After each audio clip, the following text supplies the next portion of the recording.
All right. Welcome back to the True Crime Cafe, and you know who I am. Thank you guys so very much for joining me again tonight. Of course, we're heading on back to the Idaho area of this world. Folks, there's some more documents dropped, and I always got to review them with you all. Of course, there is always something to talk about. So, of course, as always, new document review. There's another segment I want to review with you guys as well and discuss that as well as the documents with you guys tonight.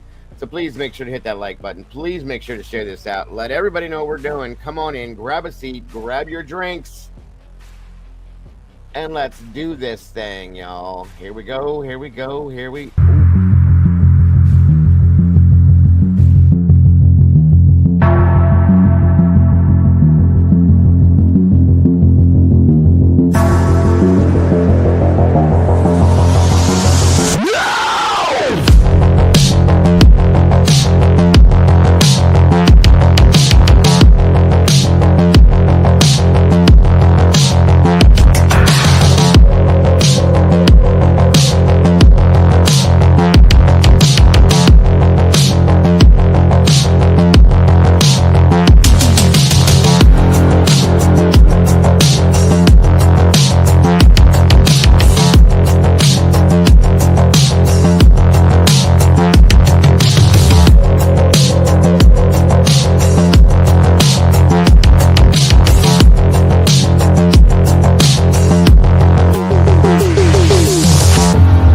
All right. Again, welcome back, everybody. It's great to see you all again. And here we are, guys, back at the cafe and back in Idaho, reviewing these new documents that dropped yesterday. Today. Some of them dropped today, some of them dropped yesterday. And there's probably going to be some more that drop Friday, too, that we'll be covering. I try to keep up with everything as it drops out here, everything that there is going on. There was a new segment came out where they're talking about Brian explains why he acts like he does. I'm curious to see what they got to say about that. And of course, I saved it to do it with you, all of y'all, because I want your input on it as well. We're going to review that. So thank you guys for joining us. I really appreciate each and every single one of you guys for being here, taking the time and spending it with me here at the cafe, and the rest of the crew here, the blue crew. They're also very amazing. I appreciate them all joining us as well. And speaking of which, who else is in here with us tonight? Looks like Rowena's in the house. Welcome back to USR. BBBBB. Good to see you. Miss Tandy, the Seahawks fans in the house as well. Mark and Betty, cheers and welcome from over the pond. Great to see you again. Stormy Jane, always a pleasure, dear.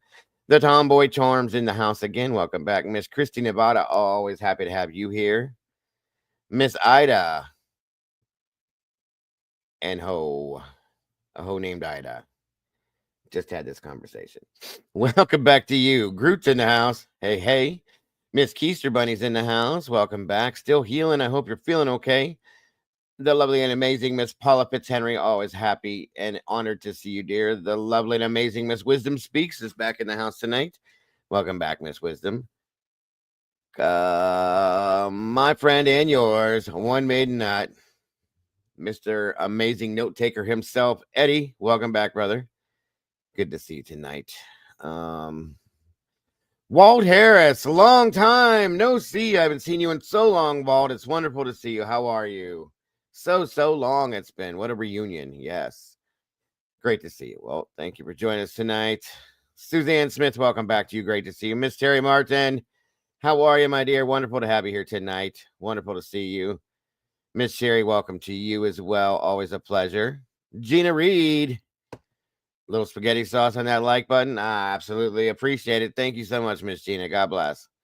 Hope Norris is in the house. Welcome back to you. Great to see you tonight. Guys, we got so many white names in here. We got to get these guys green. Come on now. We can do that. Get everybody in this pot of sauce with us so we can spill it together, all of us. Thank you, Miss Stormy. Brandy B, the OG in the house. Welcome back, Brandy. Good to see you, dear. Mark Schumann, good to see you, brother. Thank you for joining us tonight. Lily Rose, always a pleasure, dear. Thank you so much for being here tonight. Elizabeth Wagner, same for you. Great to see you. Doc's in the house, guys. Great to see you tonight, Doc. Let's see. Who else do we have?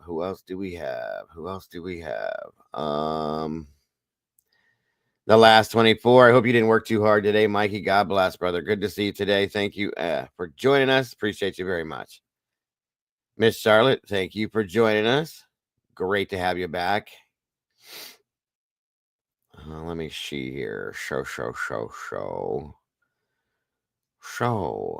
Let's see here. She. Miss Super Goat Gazer, welcome back to you. So good to see you tonight. Thank you for being here. B Geek, great to see you. Miss Noel, welcome. Good to have you here as always. SD's Crime Maze, what's going on, brother? Good to see you tonight. Thank you for joining us. So let me see here. Yes.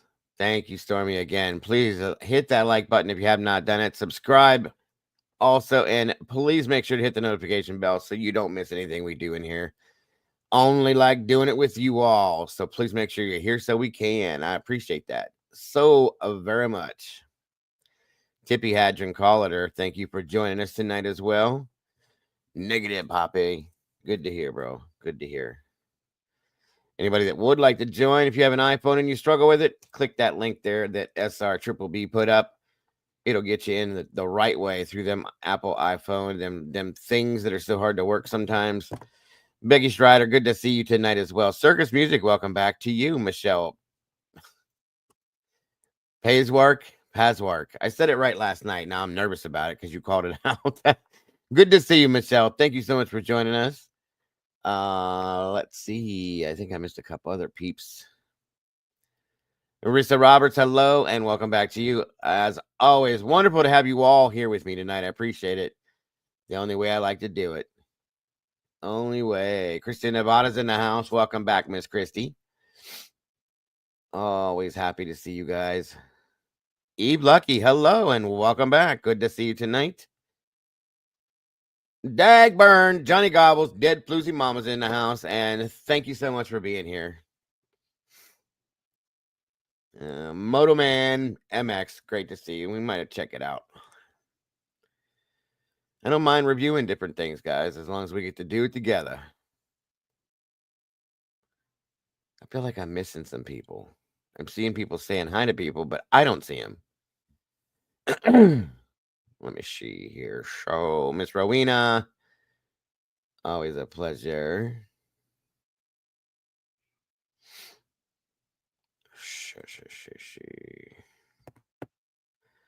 Maybe we'll check it out, Moto Man.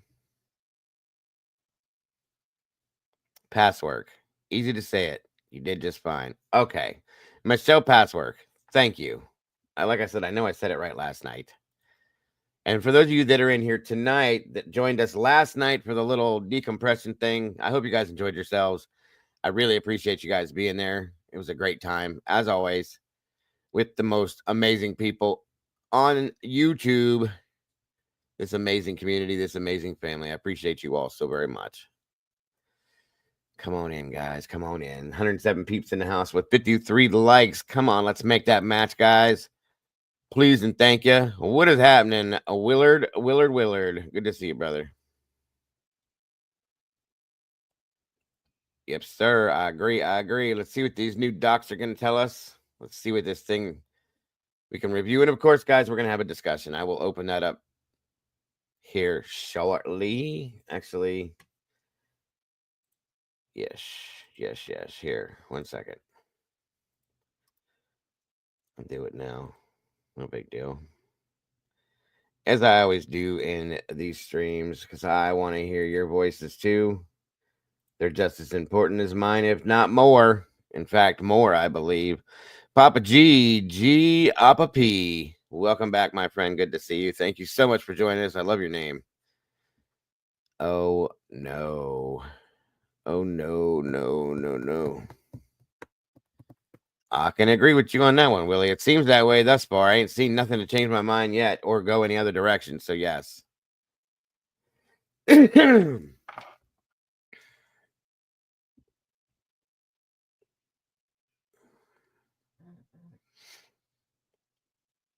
Is that where you'll be hanging out, Walt? Thank you, Rowena. Thank you so much, dear. I appreciate that. Like I said, I hope you guys enjoyed yourselves a little bit last night. Was able to decompress and detach from some of this crazy true crime stuff that we deal with. Come on in, everybody. 115 peeps in the house, and we still only got 56 likes. Y'all must not like me. That's got to be what it is. That's got to be what it is. You don't like me. Teresa Furlong, hello. Welcome. I went to school with the Furlong. Karma Police is in the house. Good to see you. You guys better behave now. We got Karma Police in the house. You don't want that one. Pretty good, Moto Man. Pretty good. I will say. Check it out, guys, if you haven't. All right. Show. And I will be pinning the link will be pinned in the top of the chat for anybody that wants to join me and put their voice out there to 2013 Kia Forte. Miss Tandy. Can I take my like back? If you want to, go for it, bro. You can even hit the thumbs down if you want to. Sorry, I don't know what I did, but my apologies. Bemmy Rose, welcome back to you. Great to see you.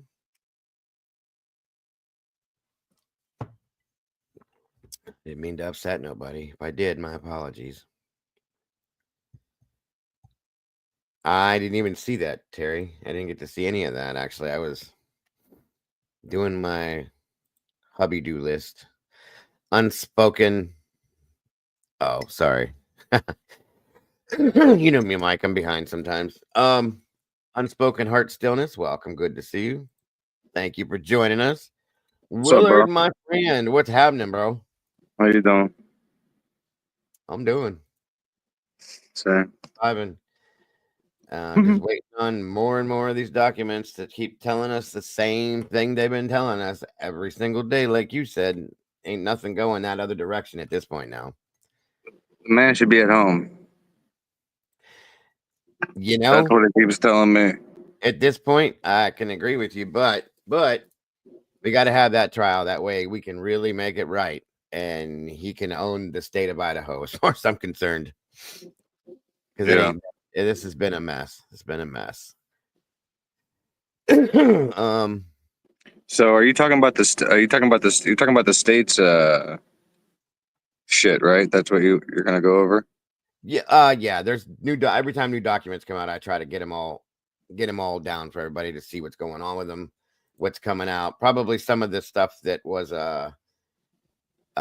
Hitler's rulings on certain things. I think there was one, especially the family one, and some other stuff. And they did a review, or there was a segment that came out with Law and Crime where they were talking about Brian explains why he acts the way he does, and I think it's related to in the courtroom when Liza Masseth was explaining about the ASD and all that other stuff. So I think that should be interesting too. And the whole world needs to see this. Go ahead.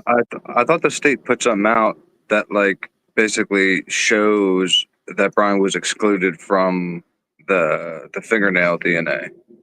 I'm pretty sure they did quite a while back, actually. Oh, I thought this was like I think so. very recently that they just put out something. I thought. Hold on. I saw a channel that kind of, they cover it every time there's a new document, and they had went over something. I thought it was new. I don't know. How long ago was it, bud? Like a day ago. I'll find it. So they came up with something. But here's my question to you, right? So This DNA under the fingernails. We know how important DNA under fingernails is just in general, right? Yeah. Okay. So that if It's huge. if Brian's excluded from from from being the DNA under the fingernails here, why are we only finding out about one victim's fingernails? That's actually a question I had too. Why are the only fingernails that got brought to the table were Maddie's? What happened to Kaylee's and Xana's and Ethan's? And there were 40 fingernails, folks. What's the deal? That's a huge question. And Uh, then you figure like with girls, right? With women, they usually get like like their nails done and acrylic nails sometimes, right? And you figure yeah, like, those things break off and shit, right? You know what I right. mean? So I just don't understand why they would only, unless it's because, the other the other victim's DNA under their nails doesn't show, it shows an actual, profile rather than Well, I'm whatever gonna this tell is, excluding three people, but Ethan has the most you. under. I don't know what the hell. Here's what I want to know, Willie, is that the fingernails that I would like to see tested and the results from the most would be Kaylee's and Xana's. Those two I want to see the most because I think those two probably defended themselves and fought back more than anybody. Okay. Yeah. Well, if Ethan, listen, this is why I mean, in my opinion, that DoorDash order, right? Yeah. That it, what was ordered, in my opinion, matters. Like it because you could Yeah. use, you could use like their previous orders, right, to kind of dictate, kind of how they Yeah. order. Like if one Right. person orders, when two, you Yeah. know what I mean? Yep. Yep. Absolutely. Because if she ordered off either, okay, just like we talked about, I don't know if we talked about it on here, but um, how do they know that Xana ordered it? Number one, if the DoorDash driver didn't make contact with her because it was off Ethan's account, right? Yep. But then somebody told me that you could put down somebody else's name. Sure. You can do that. I've seen people do it before. You order for other people and send it to them. So yeah. Um, So it could have been used off of Ethan's account, but put, I guess, the name as Xana. mhm. That could be one way. But in my opinion, the order still matters because if it was an order for two, then that shows that fucking Ethan's awake. And if you're talking about who put up the most fight, my money's on the dude that's 6'4". Well, and that's what I said years ago, dude. And I wondered how did this, if Brian, they're thinking Brian did this with, slow, he's probably slower than most people. His joints hurt and ache and all these other things because of this dyspraxia stuff. How did you stand up against this athletic kid that's, probably taller than you and way bigger than you muscular wise? And the dude's not going to stand there and let somebody go at his girlfriend like that without fighting back, in my opinion. How'd you get That's not, past it? well, not even just, and that's the whole thing about, remember, like, what's the other person doing while one's getting attacked with a knife? Like, it's not like it's a gun where, Yeah, you know what I mean? absolutely. Yes, that is You're not absolutely. throwing stuff at the person. You're not trying to get a knife bigger than his. Like, I don't, Agreed.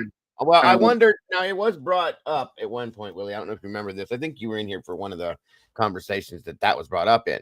That it's possible Mhm. that Ethan was seen maybe as a threat and maybe got knocked out or something. That would make some sense as to But how. but then why say he went upstairs first? I agree with you. I You agree know what I with you. mean? Like why? Like why? What made them think this without saying Dylan, because Dylan's account's bullshit. What what do you think really made them think that he went upstairs and then came back down? Because you got to understand, if we know that Xana's chowing away right at her food on chilling on TikTok, you're Right. telling me Brian's upstairs doing this while he knows obviously people are downstairs, like. Well, and here, thank you for that's a good point, Willie, because you remember when Steve said, and I think it was one of his first or second interviews, he said Mm, he didn't even have to go upstairs. You remember that? Well, of course he didn't. Why, I mean, why would he? Dude, Well, if he didn't know the layout of the home and like there was no target, right? Because he didn't freaking know these people, then yeah, right. why are you going upstairs first?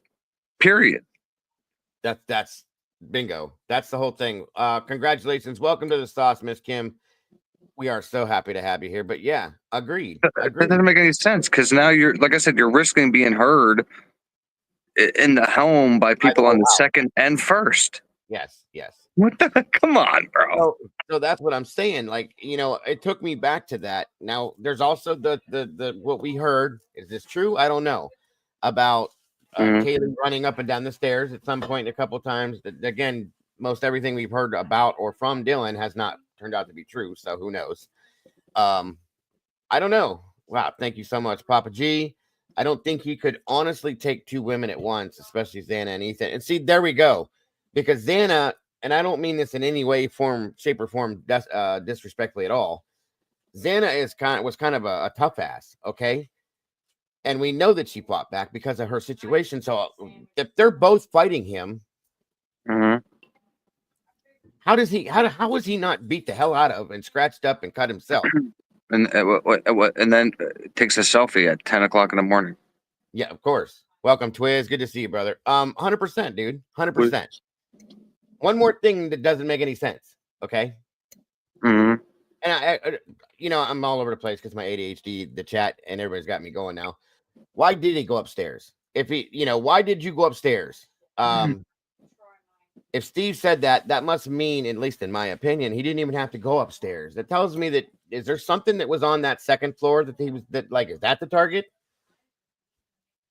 I've been thinking about that a lot lately. Since you brought that back up, it took me back to it too. So But you have to know these people exist somewhere that's in the what I mean. world Where to they're like at. want to hurt and know where they are. Like, I just, I don't know, man. I don't know why they would say that. They obviously said it for a specific reason, but I want to know what that reason is. And it's not, Brian News. No, it's He didn't know something. anybody The really. evidence showed him this. There's no connection. Remember? I know, but None. I'm just saying, even without Brian, right? I think what was seen showed them that it was upstairs first, but then the weapon better have. I don't know, man. Well, the sheath was left. Okay, this is what they tell us. I don't believe it, but the sheath was left upstairs in Maddie's bed under the blanket under her leg. Which does that mean that was the first or the second target? I'm guessing that they are imagining that that's the first target. He left it there and then on he went. The thought was one of the thoughts I've heard was that he encountered Anna or Xana or Ethan coming back from getting the DoorDash, and that's where that ensued. Maybe Ugh, it's all speculation. Obviously, we know that, but yeah.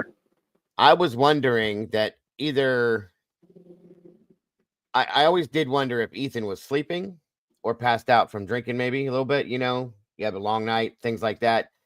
And maybe that's how he got past. And then maybe he started to wake up and was Mhm. knocked out or something, or that's when he was attacked and took him back down. You know what I'm saying? That's the only thing that made any sense with Ethan because he is Well, such a well, that's what I always thought was Ethan's passed out or whatever. But yes, again, that DoorDash order is gonna tell everything. right. I mean, I don't know, dude. That's a hard question. It really is. Because I'm trying to put this together in my head and make it make sense. Because people can't say, oh well, maybe Xana ordered for everybody in the house. Well, nobody asked Dylan or Bethany, Or right? Bethany. Right. Right. So I ain't Bingo. buying that. Nope. I agree with you, Papa G, 100%. There'd have been marks there for weeks, in my opinion, after something like that. Agreed. And there's not a damn scratch on him. Right? Not one scratch, dude. Not one scratch. He took that stupid selfie. You want to use it against him? Use That's it in what's his funny. defense. Yeah. It proves that there's nothing on him. Nothing. They It was put analyzed they by put it out to be negative, but when you really think about it, it's like, oh shit, why is there no marks on not him? not one mark. Not a scratch, not a bruise, not a blemish. Nothing. Okay. And then he goes to the doctor. He goes to get a haircut. Nobody made any statements, comments. He goes back to work at the school. Nobody says a Teaching, word. teaching what? The criminology stuff.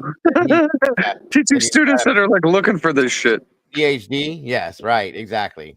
No, that's what I'm saying, dude. None of it makes any sense. Clean hands, bingo. Papa G's on point tonight with this. I don't know if you heard me. What's up, Twiz? Good to see you, bud. Everything points to no. Everything. So far, yeah, man. Listen, if this is little, what's going to be in court, then like, what the hell are they going to? I mean, if this is all they're going to be able to use in trial and what they have, what are they going to do? Nothing, dude, buddy. There's no way a jury is going to look at this and go, "Yep, he did it." No way in hell. So what do we have? Like a Karen Reed situation here? It's worse than that, in my opinion. It's less of a. There was at least they manufactured evidence in that case, right? right. I guess because we didn't have a Sally port, they couldn't do that. You know what I mean? Just saying. Well, they bullshitted the grand jury. We know that now. Of course. And I still want to know, because I've seen some other creators doing it too. We haven't seen nor heard a whole lot of anything about or from Bethany, but I feel like Bethany really knows something. Oh yeah, in depth knows something, and I want to know what that is. The defense wanted to talk to her so bad, bro. I know, and she was terrified to come back here for whatever reason. She did not want to come back here. That is to me, and I'm not trying to go down any rabbit holes or anything like that, but that says a whole hell of a lot to me. If you knew something that made you fear for your life, but you knew that they had the guy in custody, Willie, what would you have to worry about? Exactly. If the boogeyman's locked away, what are you worried about? Unless you know that ain't the boogeyman. Exactly. Unless you know you have to keep your mouth shut because people know. That's my point right there. My point. She switched schools. She went from Idaho to Nevada or UNLV, I think it is, maybe, or something like that. She's going to school there now. Why did you switch schools? You know, I mean, it could be because she changed whatever, but still, it's kind of convenient. You know what I'm saying? Yeah. She completely switched schools. Well, hopefully we'll see him on a stand, dude. I pray to God. God. Yeah, I agree with Eddie, too. She 100% knows that Brian did not do this, in my opinion. And I truly feel that Dylan does, too. For whatever reason, I don't know if it was out of fear. They already showed Dylan a picture of Brian, right? And she was like, nope, it wasn't him. I don't know who that is. Have no idea who that is. Didn't even recognize the eyebrow. Thank you, Moto Man. Very much appreciate that, brother. Imagine Bethany was with BK. She doesn't want to speak on it because it would ruin their current marriage. I don't know about that. I don't know about that, bud, but it's interesting. Thank you for the super chat, brother. I appreciate that very much. That'd be wild. I mean, yeah. It would definitely blow the top off this shit. That's for sure. Welcome, Meg. I don't know, dude. I've been thinking on this and trying to come up with alternative suspects that are going to be presented, you know, and the way that it was spoke on when Ann put this out. Welcome, Under and Over. Good to see you. Was that wait a minute, what'd that say? Bethany's dad is a dentist, as far as I could see. Her mother doesn't work. Oh, okay, gotcha. Welcome, El Bariqua. What the hell was I saying? I just lost my train of thought again. Cassie, hello, dear. Somebody's dad is a dentist. Oh, yeah, gotcha. I'm wondering if BK had stopped at EB's to score, and that might have been his alibi. That's interesting. I don't know. What do you think, Willie? Because that's been brought up a lot of different ways. What do you think about him maybe jumping back on the wagon a little bit with something, you know, anything, you know, since he's working, going to school, trying to keep up with the pace? I thought he was chilling at the park. What's that? I thought he was chilling at the park. Well, there's that too, but a lot of people have stated that he could have been going to that neighborhood because he could have been back on some kind of drugs or something and doing certain things. And I've wondered about that myself. There's so many different things to throw out there to talk about. It's driving me nuts. I don't know. I don't think he did, because if you overcame something like that, that's that the heroin thing and all that, and then you're going to school now, you're building a career and this education. Why would you ruin it by getting back on that stuff? Is all I'm saying. So I don't think he was. It's kind of hard to like sustain, that kind of lifestyle if you're on that shit, in my opinion. Not to mention he was teaching too. That's a little hard. Yeah. And I'm sure that he was not late. I'm sure that he was always there. Things like that. You know what I mean? So I could be wrong, but who knows? Stop talking sense, Willie, Mark and Betty said. Sorry. Emma Bailey's parents lived right down the hill behind the house on the next road over. For somebody was talking about that. I don't know that has anything to do with this, you guys. It could. We don't know, but we really don't know a whole lot of anything. But we have our ideas. That's for damn sure. Thank you, Tandy. I've been thinking daily about the alternative suspects because, that's what I was going to say. The way she explained that was that Brian is ready and willing and will be presenting multiple alternative suspects. And also those alternative suspects, and I can't think of the way she said it, but in my own terms, are basically people that are very much closer to the victims in relation to knowing them. Brian had no connection to them. These people that are alternative suspects are people that know them per se. And are closer to them in that sense, which really kind of got me thinking, and it's very interesting. Very interesting. There's a whole lot of people. There were 100+ people at the house the night before this all happened. Okay? That's what's crazy. Yeah. Right. So it could. So is that what the prosecution is gonna use as an excuse for, like, the blood on the handrail and all that kind of stuff? I don't know. That's a good point. I don't know. It could be. They could try to do that. Welcome, Misha Girl. That's an interesting thought. I never thought of that. Well, dude, I mean, let me think about it. They're gonna have to explain why they never looked, didn't dig further into these profiles. Come on. Yep. Yeah. Good. I mean, why they didn't even try to run them through? Yeah, man, you can't just let them get away with this shit.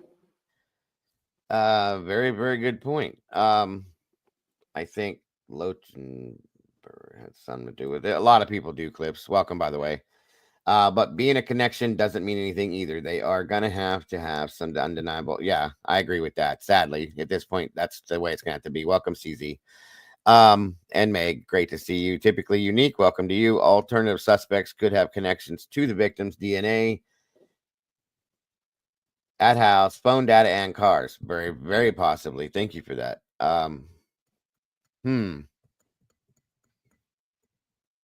Or do they? Any thoughts? Obviously, just guesses that of anybody you think it could be, or are you not at that the alternative suspects? Yeah, without. I mean, I don't know, because I don't know who these, like, what profiles. Like, I don't know if the defense was able to, look into these profiles themselves and actually get names from. Yeah. You know what I mean? But bless you. Thank you. Yeah, I really have no idea, to be honest. Do you?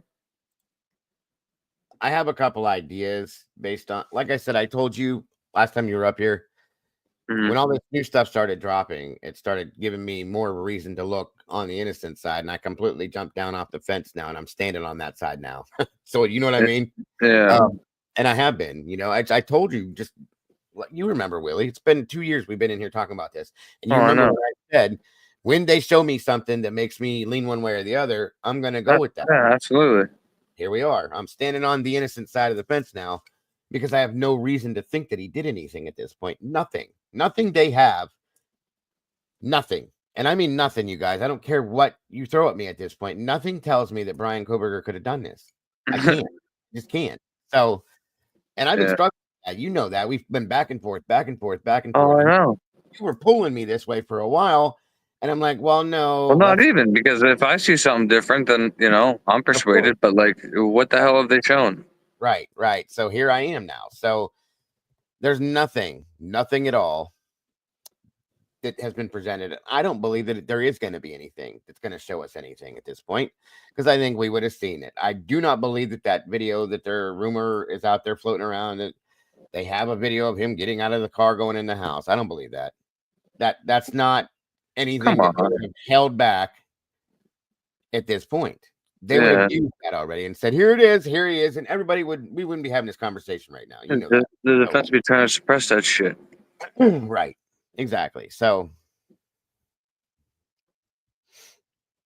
yes, I can just stop justifying my opinion. Okay.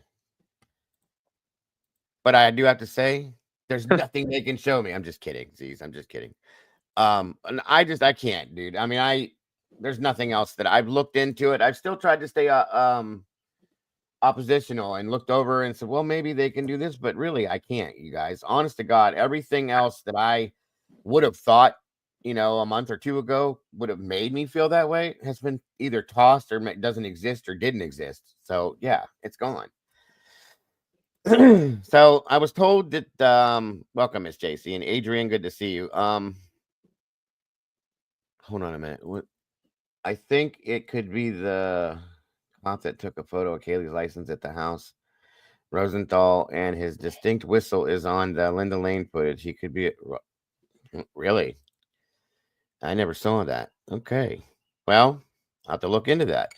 I was told to look into this document that just came out yesterday, I think it was. This is about the family in the courtroom scenario. I said it was very interesting. And guys, from here on out, if you guys are reading these documents, I found out the hard way. Read these down here. The footnotes, these are real important. They hold really important information. All of them. So make sure you're reading those. Welcome, Devil Woman. Good to see you. Backwood Beats and Outlaw Rhythms. Love your name and welcome. Hold on. Wade Bird. Hold on. Let me catch up with everybody real quick, Willie. Tanel Ray, good to see you. Typically Unique. Welcome back. Miss JC, of course. Echoes of Clarity. Good to see you again. Miss Christie, hello. What do you think the jury will think about the DNA? Well, if they have any sense, they're going to think it's all bullshit like I do. But that's my opinion. You asked my opinion. That's just my opinion. Because I think it's all bullshit. As soon as I found, thank you, SRB, and thank you all for getting us in the algorithm. You guys rock and roll. As soon as I heard that they sent a buccal swab instead of the actual sheath itself, I completely was twisted about that.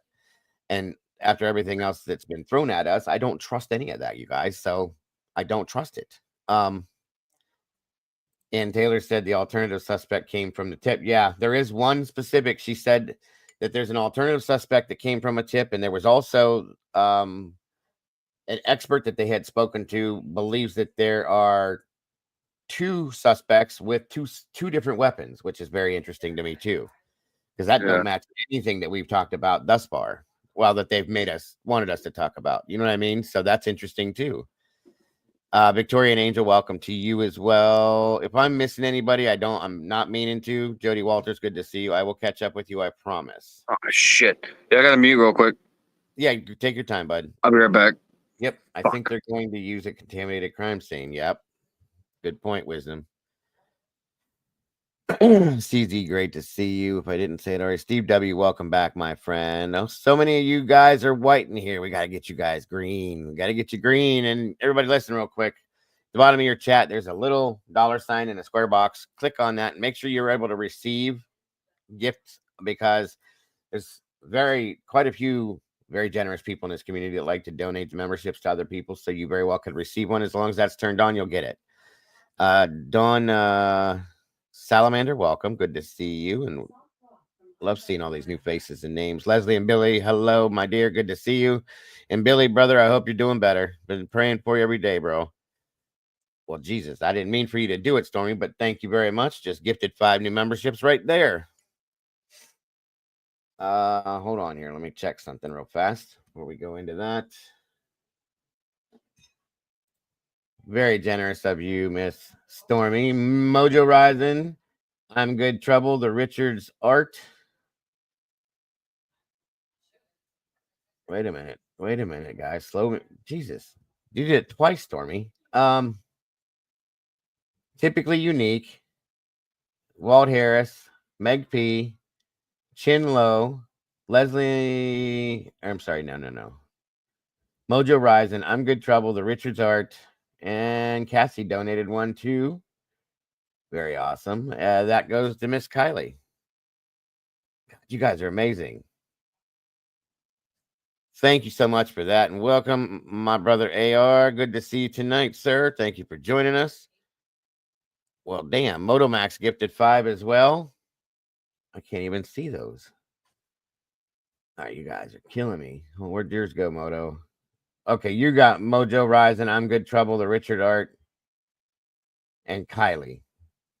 KDP was gifted by you as well.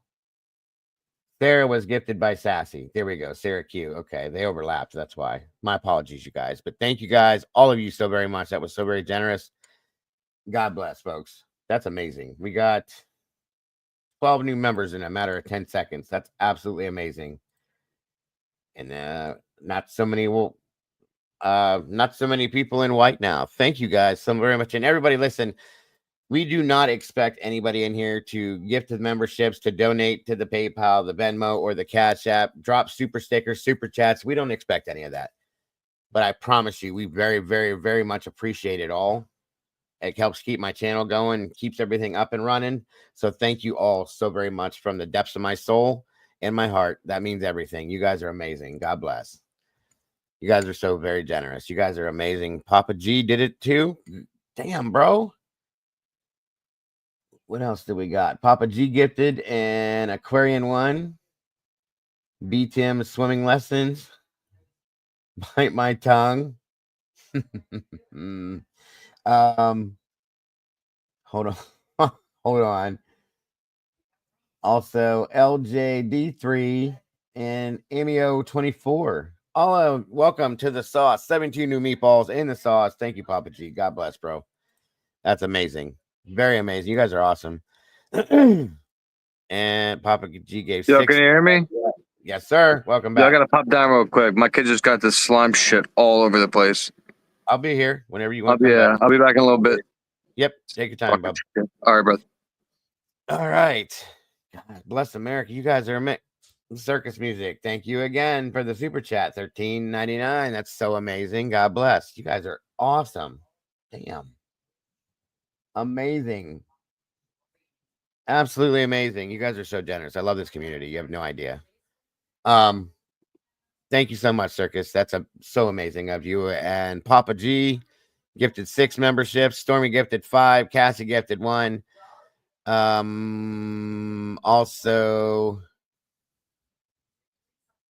Moto Man gifted 5 too. You guys rock and roll. So amazing. God bless, guys. Thank you so much. I love you guys too, Stormy. I really do. You're all so very amazing. Welcome, Miss Denise. Wow. Now I can breathe up for a second here. That was amazing. All right, where did the doc go? So this document is really kind of interesting from my understanding here. Oh, come on, get out of there. Hold on. Thank you guys again for joining me tonight. Very much appreciated. And again, the link is pinned in the chat, top of the chat. If anybody wants to pop up here and hang out, you're more than welcome to. And also, express your feelings, your opinions, your thoughts, your theories, whatever you're thinking about this. Thank you so much, Miss Bonnie. You'd know better. You don't ever have to do that. But thank you so much for the super sticker. God bless. We love you, Miss Bonnie. Thank you for being here tonight. And Wisdom Speaks just gifted a membership as well. Good Lord. I can't see who got that one right now. Hold on. Let me see. Vonda Tallman, congratulations. Welcome to the sauce. And thank you, Miss Wisdom. God bless. And Miss Bonnie, love you both so very much. Amazing stuff. Amazing. Wow, you guys are killing me. Amazing. Are you kidding me? SRB gifted 5. SR Triple B. And it looks like Babs was gifted. Meg, nope. Open Mind. Marty Fodrell. Jamie Peace, and Kelly Dime, all gifted memberships from SR Triple B. Thank you. I see you, Don. Congratulations, guys. We got 23 new meatballs that jumped into sauce tonight. That's absolutely amazing. We've been here for what? 10 minutes. You guys are so very generous and amazing, guys. Amazing, amazing, amazing. God bless. Thank you so much. How's my audio? Good? Oh, no. It's really bad right now, but it's really like muffled. It sounds that's how you sound, like you're talking out All your right, mic. I'll hook the other thing up. Hang on. Whatever you got to do, bud. Miss Bonnie, thank you so much. Yes, she gifted another membership too, and that went to Echoes of Clarity. Congratulations, Echoes. Welcome to the sauce. Hey, Kelly Cooker, good to see you. Summer Thunder, welcome. Wow, you guys are amazing. Absolutely amazing. God bless you guys, seriously. And I think I heard something. Let me check real quick. It's hard to tell sometimes, but let me look because I want to make sure everybody gets credit where credit's due. Or maybe that was something else. Hold on.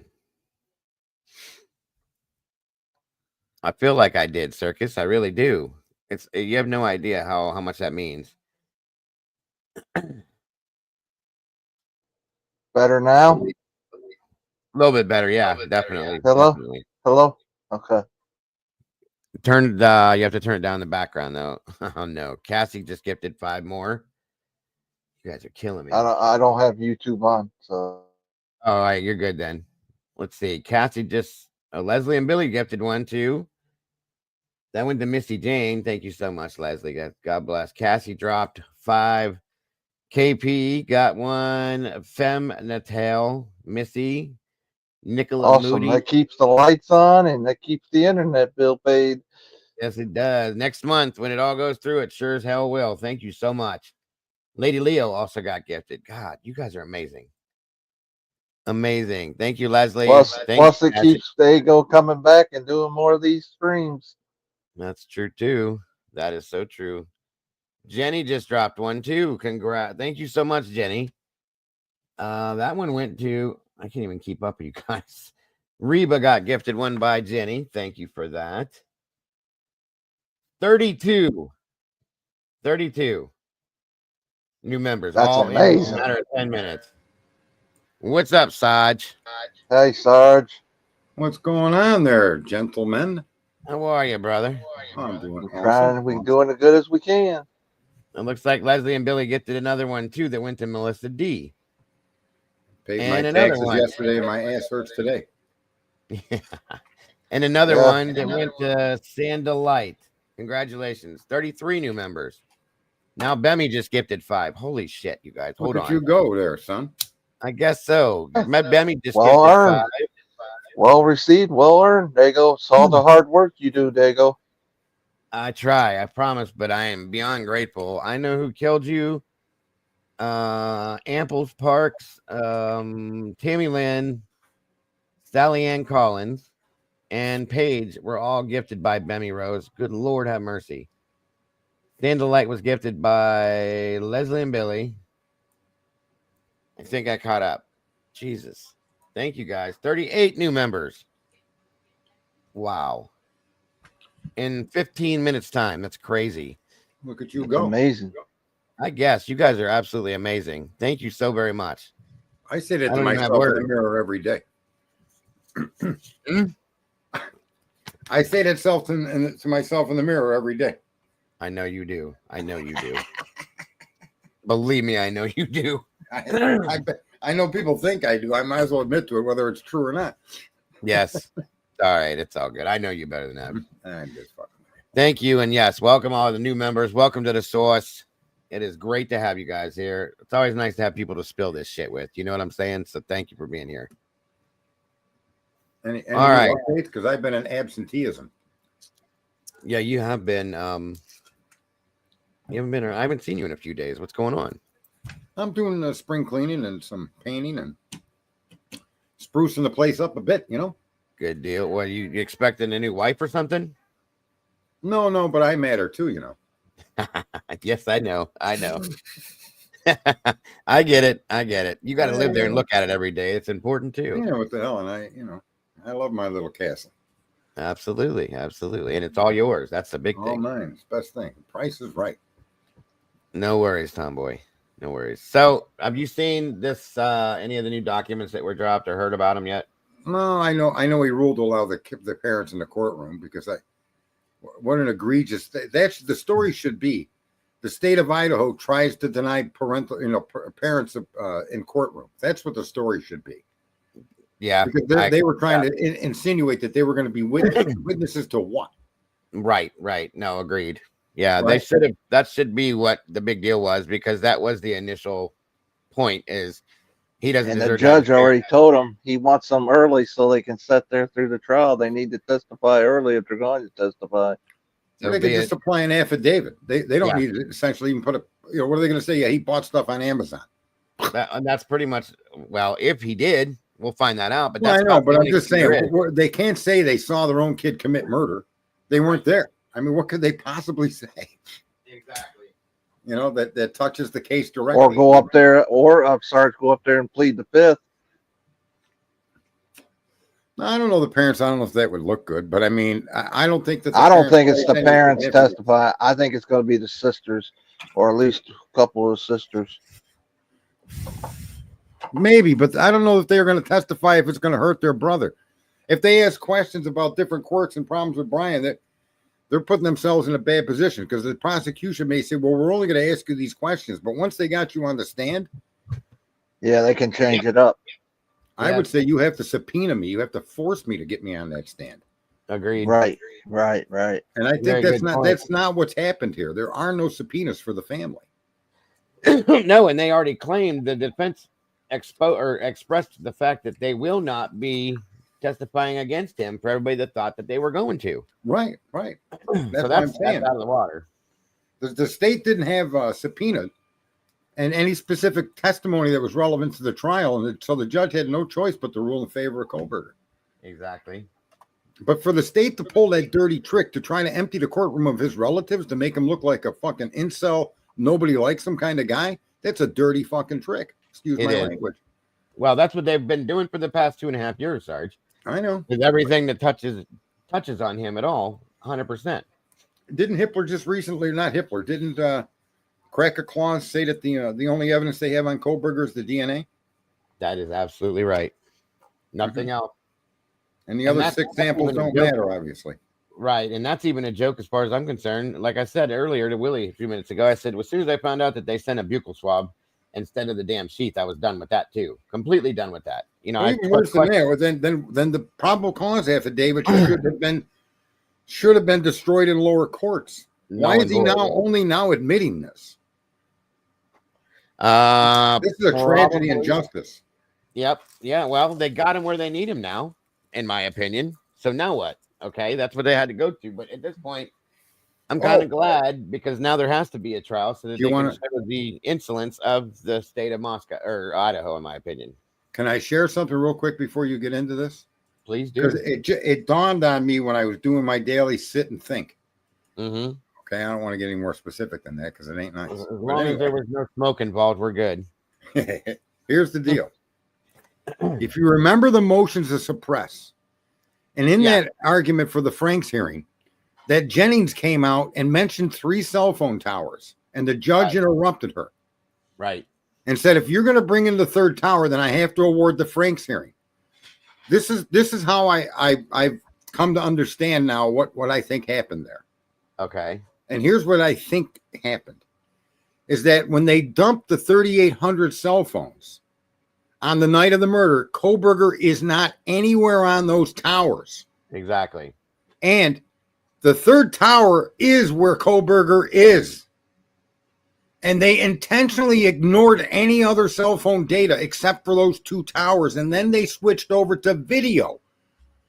And what Ann's going to show is that the 3rd tower is going to show where Brian really was based on his cell phone locations. And that the video cannot be Mr. Kohlberger because of the real cell phone location being on the 3rd tower. That's why the court wouldn't told her, if you bring in the 3rd tower, I need to give a Franks, because they know it. The prosecution knows that the other towers that are not directly servicing Moscow can record Kohlberger's presence. That would exclude him. And they should have known that from the jump. And they should have excluded Kohlberger and never done all of this. And what we're witnessing as citizens of this country is a complete perversion of justice, ignoring the facts and the entrapment of an individual that most likely had nothing to do with this crime. I think you got a bingo, Sarge, because he wasn't there, and I believe that you are absolutely. I think you're probably right at that point. Yeah. Yep. Right. I mean, that explains the ignoring of that third tower. Yes, it does. Yes, it would. That makes a whole hell of a lot of sense. See, sometimes when you sit down and just think about it, sometimes things you hear, doesn't really click. Sometimes it takes a while for it to work its way through my thick skull. And that goes for a lot of, there's so much stuff to take in though, Sarge, you know that. So that makes tons of sense. It really, really does. That's a huge point, Sarge. I never thought of that from that point on that side of it, but that's damn. Wow. Yeah, that explains a lot of things. That explains the car going in a different direction. That's why he didn't show up on those towers for 2 hours. They're claiming he turned off his phone, but that's not true. And that's what Jen just said, that also would explain the 7 minutes aren't being on the other tower. Yes. Yep. Which is what Ann was talking about with the 7 minutes. And oh shit, wow. And it conforms to the statements they made in the PCA that he drove into similar areas at the similar times of night. Yep. It gives the other towers light, and this is where Cy Ray is coming in. Now, I don't know what exactly he did was the right thing to do, but I think what he's trying to show is that the tower dump that they got, and whatever records they had showed that Mr. Kohlberger was not in that area. And the argument he turned off his phone is bullcrap because the phone is pinging somewhere else. And that's probably why the prosecution keeps saying that he turned his phone off. Correct. And they don't, oh, buddy. Yep. See that now? Thank you there, Gina. And that was probably echoes of clarity. Quote echoes of clarity if you can. Right. That's why Jennings keeps saying disregard that third tower, like Gina just said. Wow. That to me, I think is like I had said a long time ago. There were three areas of the sheath that were investigated. Yeah. And I extrapolate that from data that they put forward. And now we know that that's true. Right. Oh, hold on. Easy echoes. There's two of us up here with him, and I don't know if there's that much room to swell his head up that big, but you're right. He has been saying that the PCA was exculpatory. It absolutely is. So you couldn't swell my head any bigger no matter what was said. I mean, I do it all by myself. I know you do. I know. Facts. That's a great point, Sarge. That's look what Twiz said. Go back. What did Twizzlestick say? He said something. Twiz said, hold on real quick. Twiz said the third tower's in Blaine. That's not where his phone will connect to. Where's the third tower? Where's his phone going to connect to then, Twiz? Because I know you took that drive and you made the whole thing out there. So where do you think it's going to connect to then? Either way, no wonder why Bill wants to exclude testimony from Cy. They all don't want Cy to talk. Agreed. Thank you for that. Did he rule against Cy Ray testifying? Did he make? And I'm going to. No, he hasn't made no rulings as far as we know on that yet. Nothing yet. Okay. But I am expecting to see another document dropped by the defense from him. That's my feeling that Cy's going to drop another document somehow. Have we heard any dates on the next hearing? No, because they canceled the 16th, or there's another word I'm not using, but they got rid of that one. That was supposed to be yesterday or today. It was supposed to be today. I'm sorry. Twiz is going to say Lewiston. Yes, he keeps saying Twiz's favorite word. Tower in Lewiston got the reach to go all the way up north into Moscow. Say that again. Does the tower in Lewiston got the reach to go up to hit around Moscow? One of those towers down south reach. That's a question for you, Twiz, because you were out there, bud. Sarge wants to know if does it have the reach to go up to Moscow from that tower? I don't think a tower could do that far. And what depends on how far. They got very low ranges. Lewiston Tower. See, Lewis, this is right. That's what I'm thinking. The Lewiston Tower covers south of Moscow on I-95 near Blaine, north of Genesee. Ah. So that could be considered a third tower. It may not be. Lewiston Tower covers 1122 King Road all the way up to 240. Okay. Okay. Yeah. So again, it kind of solidifies, or at least gives some weight to the argument, to the point that I'm making. Why they're Where's all that info? We don't need all that info. They got it all. Well, Twiz lives up near Pullman and drives up through there all the time, and had made the drive to the park and everything. So Yeah, anything he's kind he of a comes cell back phone with, freak, man. He knows all that shit. exactly. And he had a conversation with Cy too, so that helps. When they were talking about the third tower, they were talking about things that cover into Moscow when he was there on the 12 previous trips. It will be the Blaine Tower. Okay. All right, we'll So see how that plays out. So they're saying that's what they're okay. Thanks, Twiz. Appreciate it, bro. And Lana said today, Truth Seeker said that there would be a hearing on or before the 25th. I know there's going to be another one because of the they dropped the pre-trial stuff in one of the documents. They sealed that quickly, of course. And then there's something else too that I have reason to believe that they would have a hearing for too that's coming. So crazy stuff, guys. Crazy stuff. And Papa G said, don't think they did a tower dump on the third tower. I don't believe so, but I don't think they needed to. Did they do a tower dump on the third tower, Twiz? It's in the motion I have up here. Okay. I don't think they did, but here's the thing. I don't think so either. Are the towers that they did dump, and I posted in Harsh's comments today because he's saying he thinks he's in there. But the court, it's been stated in court that Brian Kohlberger is not part of that dump. Right. There's no record of him being in that dump. No, that's why they switched over to the video. Yeah, they dropped, what did they got? 3,800 people out of that, and he's not one of them out of any of that, right? So, okay, hold on. The tower dump is a geofence around the house, and I wonder if it would show all the towers to cover it. I don't know. That's a good question. That's interesting. Huh. Okay. Thank you, Twiz.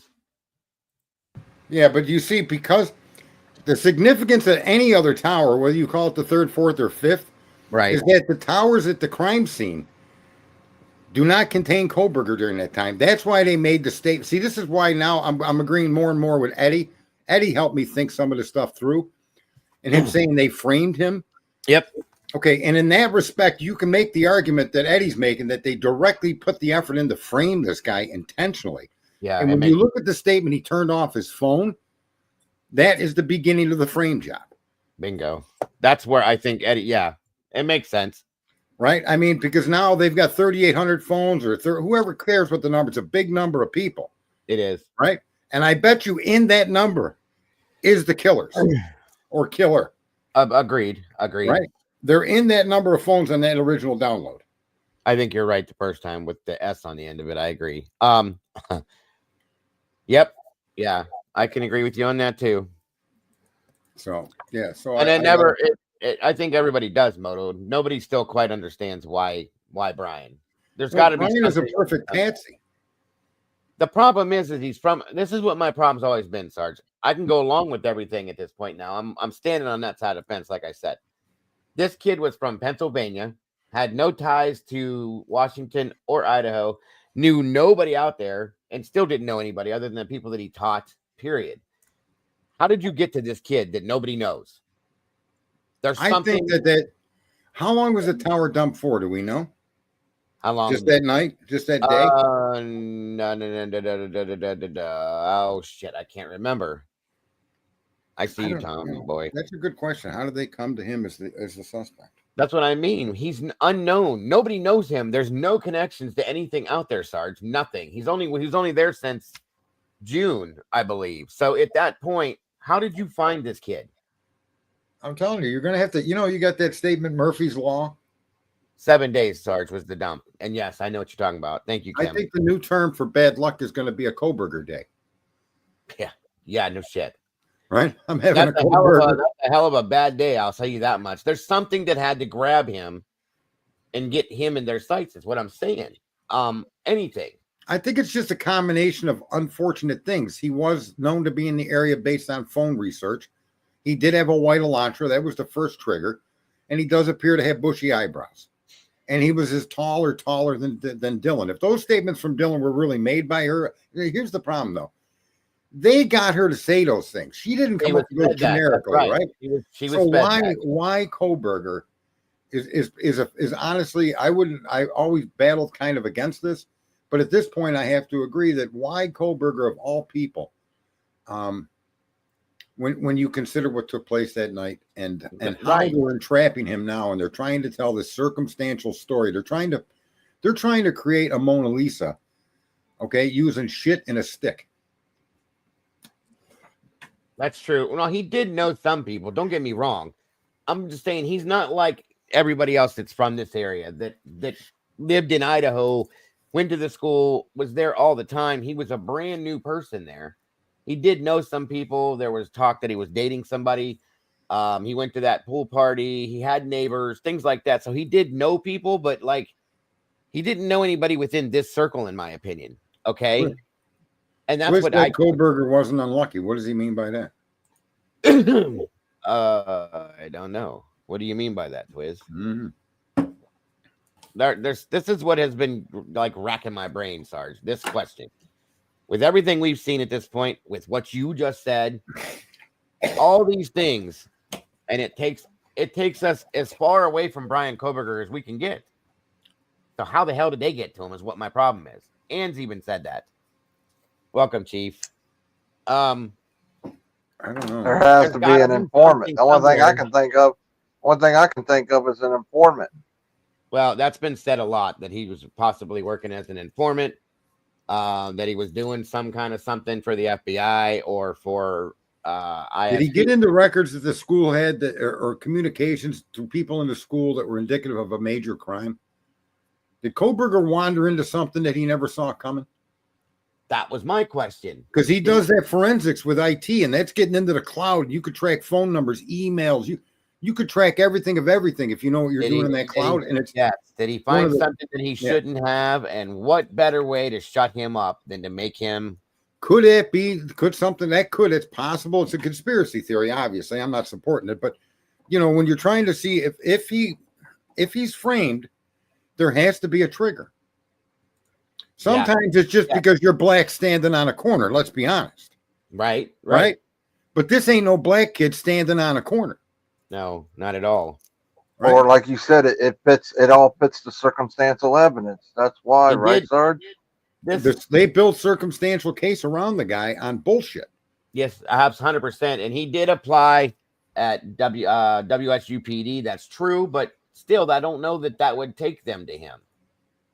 Unless, I mean, I do know that WSUPD worked with Moscow PD with a lot of their things. So I don't know. That's a good point. That's a good point, Papa G. Moto Man, thank you again. Was BK being investigated before he moved to Idaho? I think he may have been for something in Pennsylvania. Remember his parents? There was that case in PA. Yes. How was that woman murdered there? Do we know? She was a jogger or something, and she was killed. Was she shot, stabbed, raped? Do we know? Oh shit.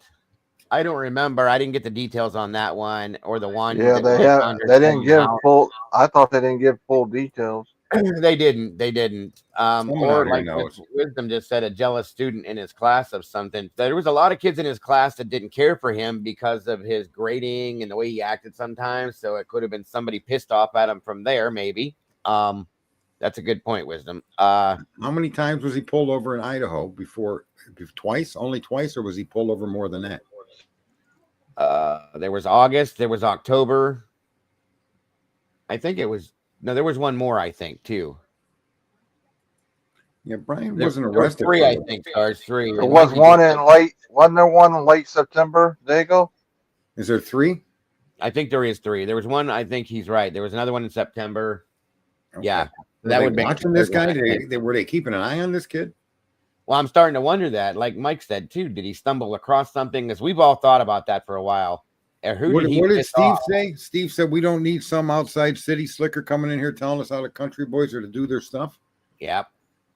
So there's a lot of ancillary evidence to support that this guy may have been a target only because he had something or was somewhere he shouldn't have been. that offended Well, people or put people Or in found something in the criminology department, Well, or let me- something that he come across in paperwork or something that wasn't meant to be seen. let me add this too, though, because in the very, very beginning of the case, when we first got the story, we started talking about it. There was word that the FBI was on the ground in Moscow running a parallel investigation. Now, if that's truth, which I don't know if it is or if it's not for sure, but a lot of people are claiming that it is, including students that went to Idaho that they interviewed. If that's true, and there was a parallel investigation, did he fall into that somehow and find something involving that maybe? And here we are at this point now from that maybe. That's something Now, I've been you thinking think about. that's the D one, or do you think that's involving D and P's? Wait, say that again. Do you think that's something to do with the P word and the D word? Could be. There, mean drug related? Yeah, no, it could be. Sure. At this point, anything's possible, you guys. You know that. The only trigger was that he fit the elements as they unfolded around a crime that needed a patsy. He's an outsider they could build around without pointing at a local, inciting civil unrest and anarchy. This is a good point too, Phil. It is. I mean, they don't want to put. Look, listen.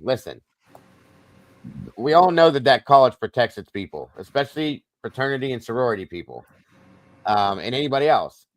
Okay, and plus, if it came from somebody that went to the college, that's going to give the college a bad name. They don't want that out there. That's a perfect reason to put this on somebody else. That person's an outsider. He's not from this town. He's not from the college. He didn't go to the school here. Blah blah blah. So when he came to our town and he made this, But he wasn't the only guy horrible that came crime. from out of town, Dago. Let's be honest. There were lots of people from out of town in that Well, I community. know that. That's the I whole know nature that. of the school, right? Yeah. So, Oh, okay. Thank you, Sherry. Well, that bingo. Okay, hold on a minute, because I knew. Did you just send it to me now? Well, Now sometimes if you're an again. outsider, though, Sarge, some people look at you differently, or other stuff like that. Well, it depends on who, you know. And hold on, can you resend that to me? I remember you sent it to me, Wisdom. I can't find it now.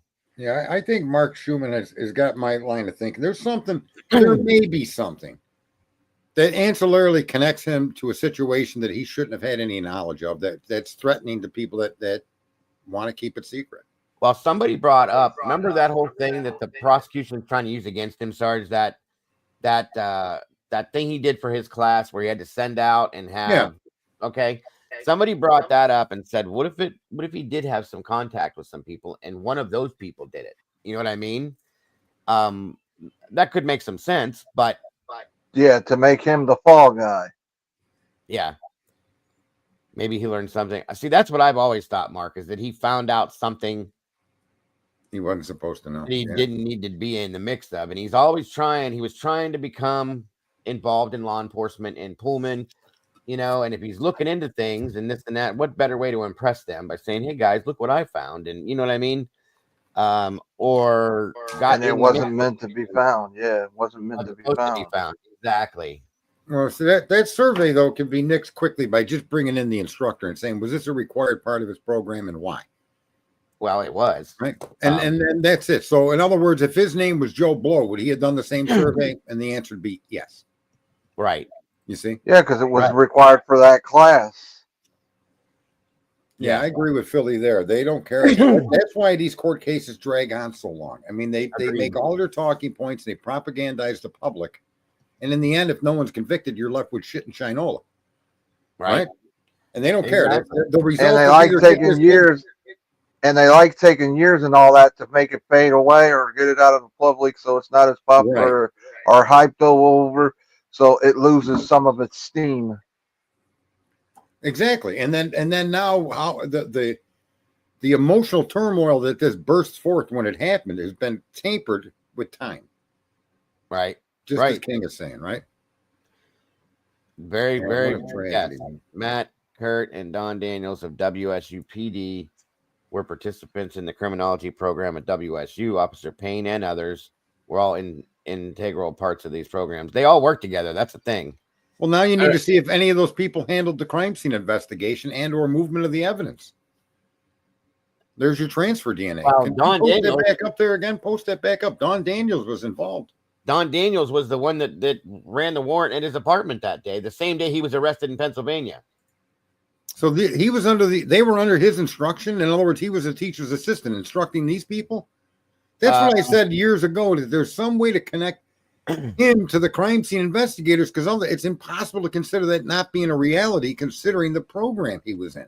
That's a huge point. So that's something to look into then, you guys, because if these people were all involved in some form or fashion in that program that he was involved in, bingo. I mean, that's a bullseye right there, in my opinion. That's Actually, dangerous territory. Then that'd be exposing something. Once Right. convicted, could take years to be exonerated. There's some truth to that, but the fact is that it's transfer DNA in a scene filled with other male DNA. It's almost assured that he'll overturn this case. Oh, agreed. If he's Agreed. convicted. At this point, yes. Okay, so the FBI was on the ground in Moscow before the murders of the 4 University of Idaho students on November 13th of 22. While there isn't a specific record of them being actively on the scene prior to the murders, the FBI was assisting Moscow PD and Idaho State Police in the investigation even before the murders occurred. The FBI, with its elite unit, joined the investigation shortly after the murders. So, see, there was a parallel investigation going on, and I have word from somebody else that I had talked to privately, we all know who she was a 1,001,001% positive that there were FBI agents there, period. Without everything else that she spoke about, told me that was 1,001,001% correct. Wasn't there some DOJ training program in that town? And that town's had a problem with the police chief being removed with a false prosecution of a suspect. And they also sent Fry to Quantico to do some kind of another program too with the FBI right before this went down. There's something jacked up with this, Sarge, period. And I'm telling you, these things link together somehow. I've been thinking this for a long, long time, but there's no way to prove any of this until all this other stuff came out, drawing my attention back to the center where it should be, away from all this other bullshit. So now I can focus back on this, thinking about it, because I was told. Well, and I'm going to still say this: I can't say that the kid's innocent. I can make it more. I can understand more fully how people say he was targeted, but let me just point out that car could have dropped him off, okay, and continued his maneuvers, waiting for him to come out of that house. For all we know, right? That is true. And so my point is, there's a trillion godzillion ways that he could have done this. The only way he couldn't have done it is basically what he's being charged with and how they're trying to prosecute him. The stories that they're telling aren't convinced. They're just not good stories. Not at all. So, or could he have dropped someone off and picked him up? I don't know about that, but his phone kept going. If his phone was going somewhere else, was it possible? Okay, like I said before, find the second Elantra and track it. I said this a lot of times. If I were looking at this crime, I would look to see if that car was involved, to see if Brian was connected, if there were 2 Elantras in close proximity to each other at any time. And now we know that there were when they left the campus. Right. How do we know it was Brian behind the wheel of the car went south? We don't. 100%. That's true. That's right. true. We don't know that he didn't swap cars, or he didn't have someone drive his car with. And so my point is, you can never know for sure whether this kid did it or not. Right. And I've been screaming about this other car that I've been saying they need to look at. In my opinion, there's a whole other car that's probably identical to what they're looking at with him, that had people in that car that I think is the most important thing here that they won't even talk about. Okay. And I know it's out there. In the back of my mind, I cannot let go of it. It's out there.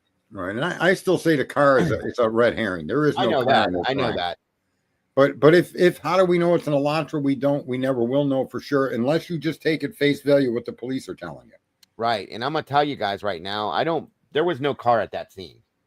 Yeah, I don't think there was either. If there was a car involved, the way this went down in my mind, and this is absolute speculation as everything else we had talked about other than the documents, is that it was driving around and may have dropped off 2 or 3 people, kept driving around and sent a text, and they come back and picked them back up. That's exactly how I think this went down if that was what happened. There was no car parked there.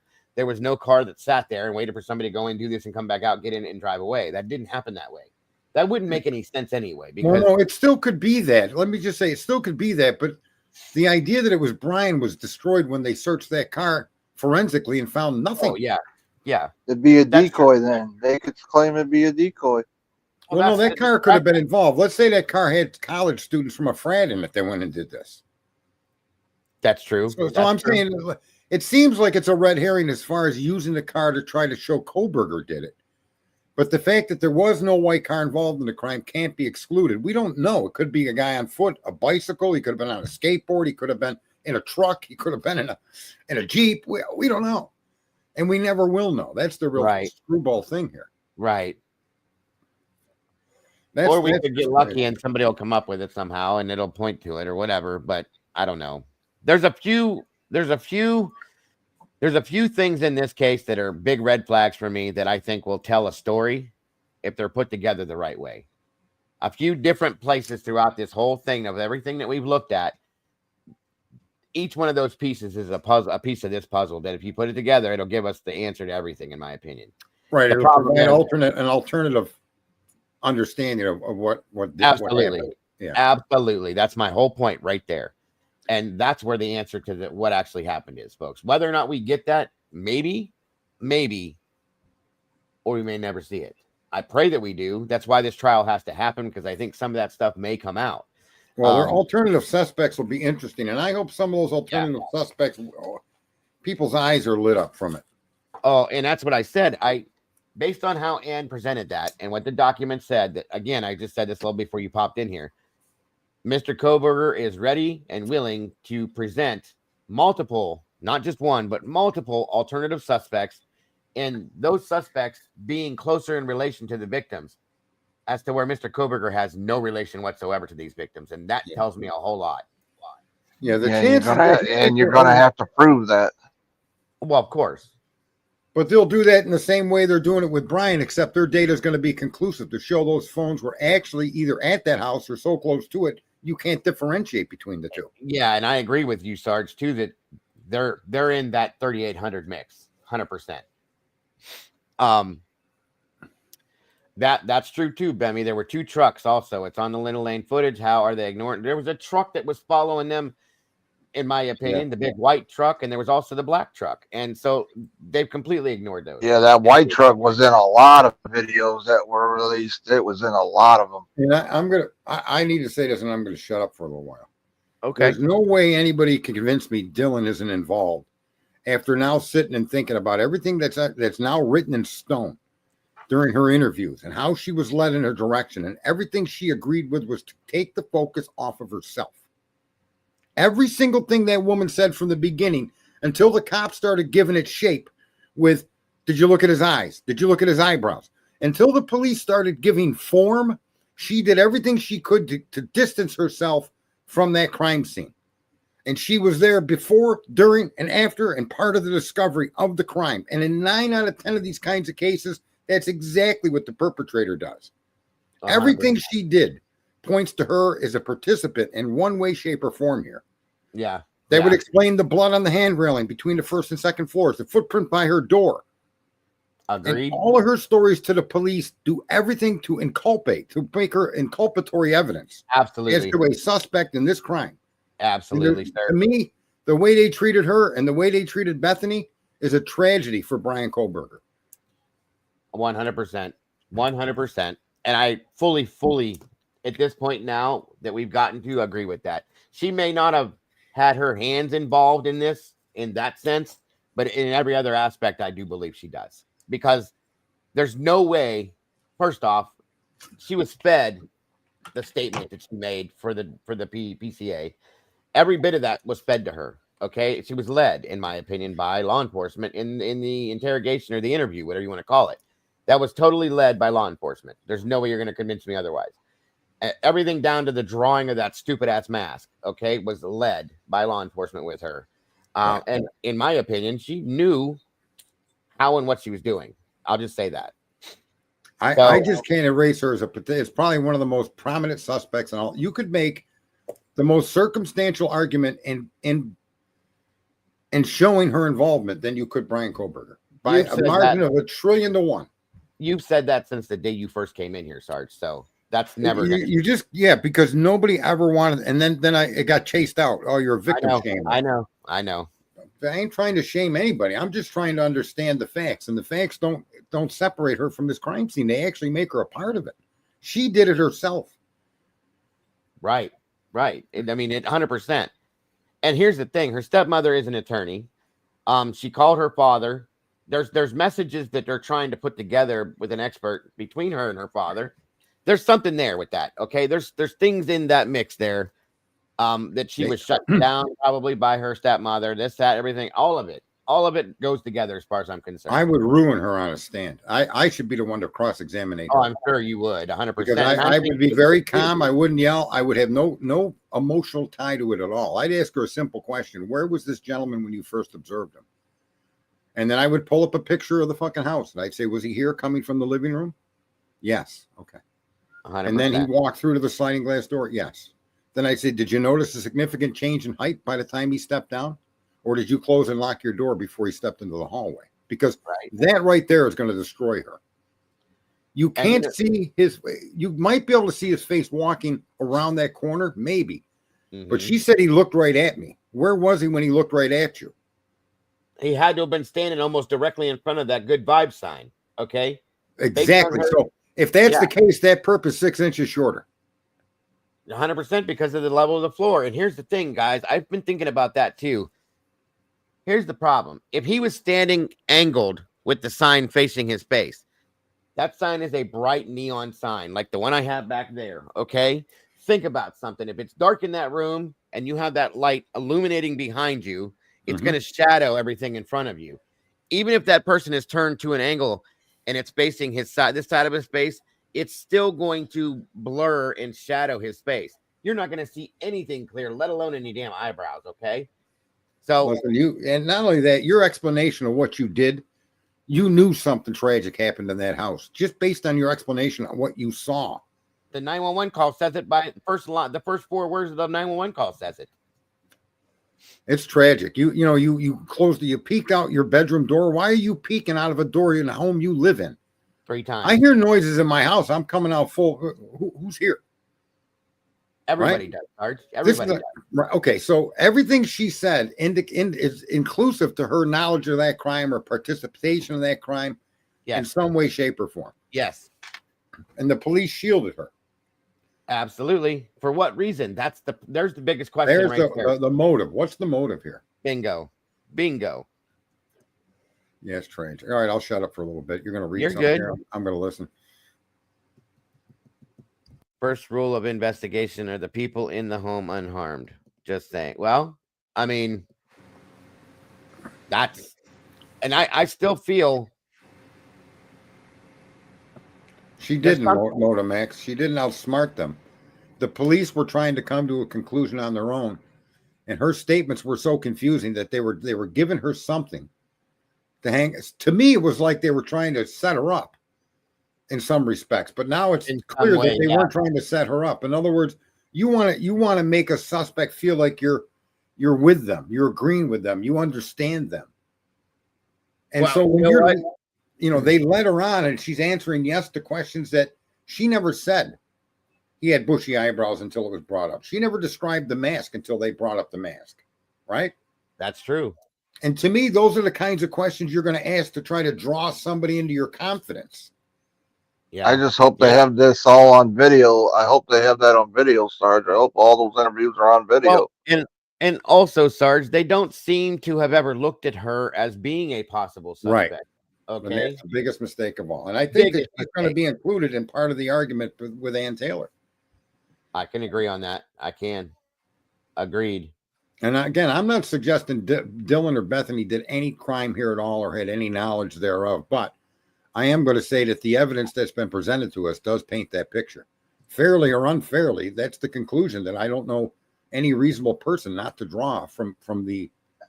And why would you stay in a location? If you heard noises and all that, why would you stay in a location? You'd be out of that location. A normal person would want to get away or out. Yeah, I don't know why she invited her to her room. Right.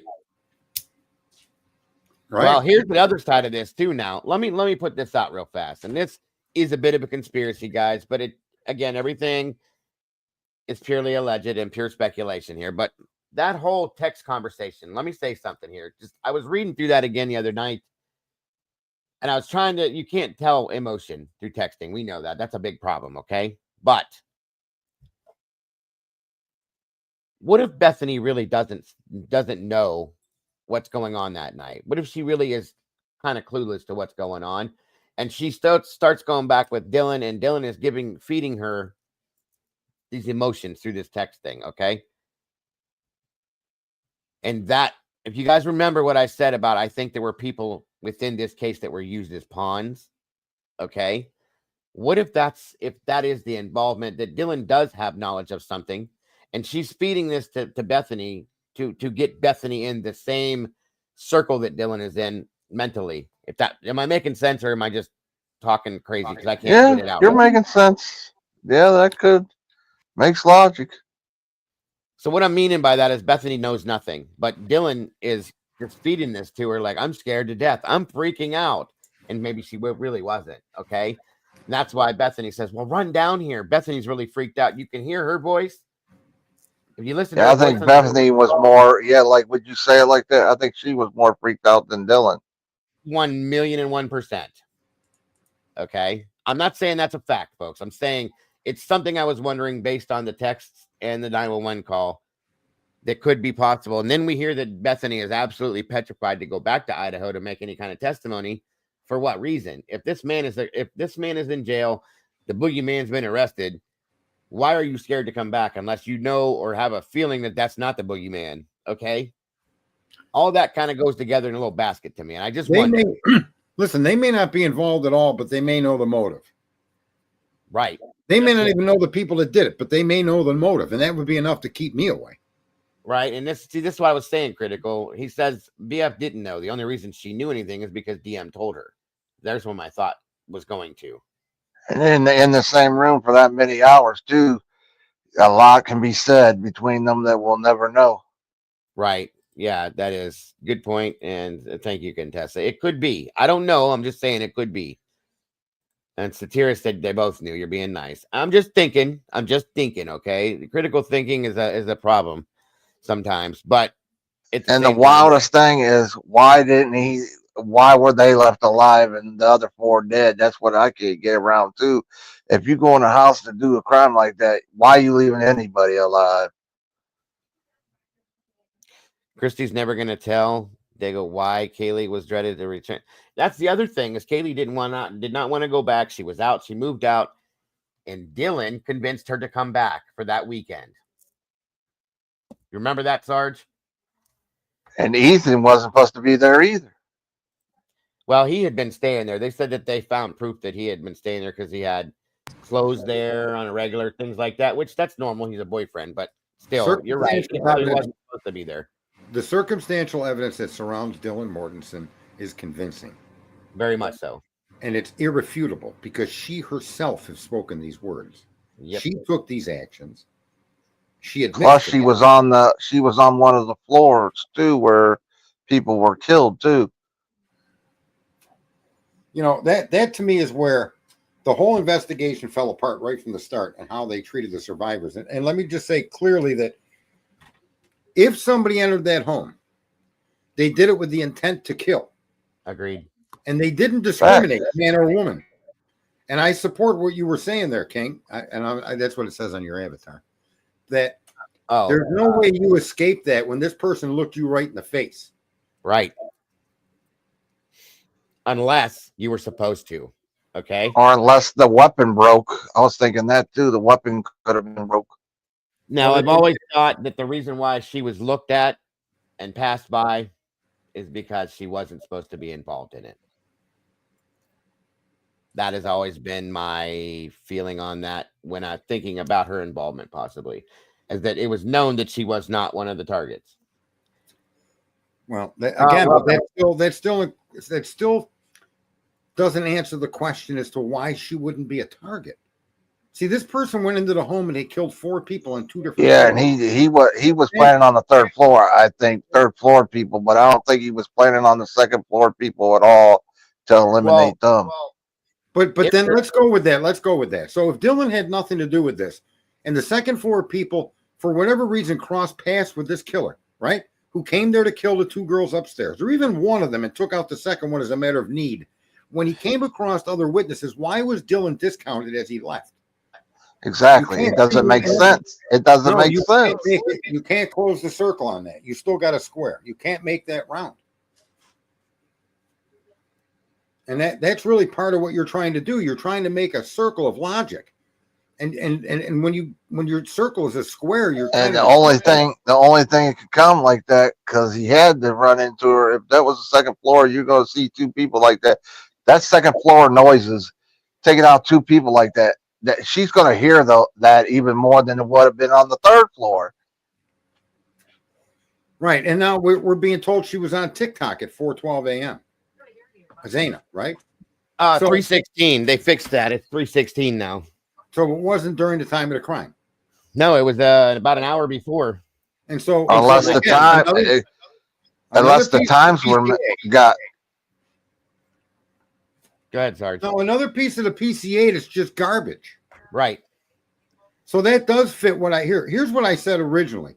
If somebody came in and their targets were upstairs, that door dash was mightily inconvenient for the 2 people on the second floor, because to me, that would be how they would have came across the killer. If the killer didn't come in to get all 4 of them, right, then it would have made contact on the way down the stairs. Okay, because she said she heard someone come down the stairs and there was no going back up the stairs. And Ann said she couldn't have heard one of the 2 girls from there because we both know what happened to them. Mm-hmm. So they couldn't have went down the stairs, up the stairs, or down the. Anyway, I forget the order, but in the end, the last statement was she heard Kaylee come down the stairs. That couldn't have been Kaylee. It had to be the killer. And the killer then would have been confronted by Xana to get her door dash. This also backs the time of the house's entry before 4 a.m. Mm-hmm. Right? So the person was upstairs committing a murder when there was a DoorDash delivery. Okay? Now he comes down and bumps into Xana, and she starts to flee to her room, and he chases her down, and he confronts Xana and Ethan. Then he leaves the property and sees Dylan and doesn't do anything. See, it's just the circle of logic you have to be able to make this stuff make sense. And that's why I said that Dylan was ignored because she was supposed to be ignored, in my opinion. If we go with that theory, that was the whole point. That's why she was ignored, because she was supposed to be. Okay. Yeah, what a fucking tragedy. It's crazy. And I agree with you too, Wisdom. I do believe that really does have a big meaning in this. That statement that had to do with Adam has something. The statement where she said, when Kaylee turned around, looked at Maddie on the way to the grub truck and said, "What did you say to Adam?" And she said, "I told him everything." There's something to that statement, Sergeant. I've always thought that. I told you that a long time ago. I think that that sounds like something got exposed that wasn't supposed to be exposed. Well, and that's what I was trying to say, is that I think there's a link to that, because there, when they get back to the house at some point, 2:23. Because that's not normal. That wouldn't be normal female talk. At 2:23, they start trying to get a hold of Jack Decor, he was friends with Adam. They were roommates. And they call him for a half hour or more nonstop. There's something to that and that whole situation there. Okay, I think that leans into this somewhere too. So what it is, I don't know. It sure fit. Yeah, it sure would fit though. It would sure fit in there, right? Oh, definitely would make a difference. I agree with that. There's a lot to this,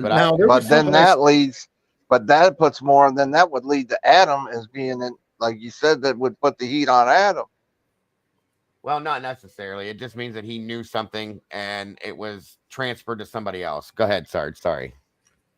I saw something where there's a dispute going as to whether these doors were lockable, or even had combination locks to get in. Like keypad. Keypad number. The doors were left. The slider was left unlocked. How do we know that? My understanding that came from. It was busted. It was claimed to be broken or busted. No. Hold on, Don. It was one of the interviews with the Gonsalves that it was stated, I believe, I can't remember which one, that the doors were unlocked, but it was because they were always left unlocked. What about the bedroom doors? Those I don't know about. I know that there was those supposed the key locks on there, the what do you call those, Sarge? The you know what I mean? The keypad. electronic things, yeah. On the doors, that's what we know. But if the doors were open though at the time, you know that they were in their rooms. It still doesn't make sense unless that door was intentionally left unlocked for an intruder. What doesn't make sense about that is going into a murder with a knife in a sheath, not connected to your body. There's no way you can make that make sense. No, you're right. You're right. There's no Absolutely way leaving a sheath behind makes sense unless the sheath was a defensive weapon that was in the possession of the victims. The location of the sheath is more indicative of being placed by a victim, right, herself, right. and trying to warn someone off of that knife. That's why I said in the very beginning, if you really want to get into just a jealousy, it's between those three girls. It could be, yeah, absolutely. And then Zayna confronted Dylan when she came down the stairs. What did you do? What did you do? And Dylan may have had blood on her, may have been obvious, and a knife in her hand. And then another fight ensued and caught Ethan by surprise. And that's why, you could make an argument that Dylan did this, that she couldn't escape. And that's really bad for Dylan. Now, I'm not saying she did a damn thing, but when you look at the crime scene in the totality, there's no real forced entry, so we have to assume the door was unlocked. Why do we have to assume that? Why don't we assume that the killer was in the house already, that one of the survivors are part of the killing? That's a reasonable line of thinking. Well, and it also goes back to what you had said a long time ago about the fact that the knife and the sheath could have been in the house already. Just what I said. And one of those girls pulled it out to ward someone away in an argument. It could have started in a fight and ended up in that. Yes. Yeah. But see, that's another one knife, 4 people.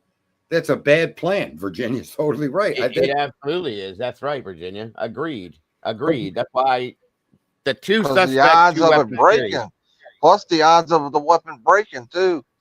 Yeah, and then the 8-hour delay adds to this problem of how does Dylan, if she had to prove her innocence, and we live in a nation where you don't need to do that. Yeah, but there's just no escape for her here. Agreed.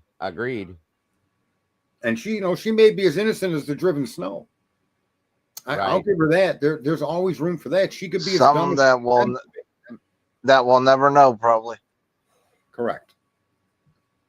It's a fucking mess, man. And what they're doing with Brian, I printed up those pictures, and I haven't seen Murphy's Law or where he's been with these images of the vehicle. Right. And in every image, it tells me that it's an 11 to 13. Yeah. It literally shows an 11 to 13 Elantra. It does. You're right. And I would like to take that cam, and I wish Ann did this or somebody or their investigator, and drive an 11 to 13 by the cam at night with an 11 to 13 and then with a 14 to 16, because there has to be a marker light or a reflector on that back bumper. The reflector, right. That would show because the brake lights were lit. So in other words, there was light being cast that reflector is made to reflect.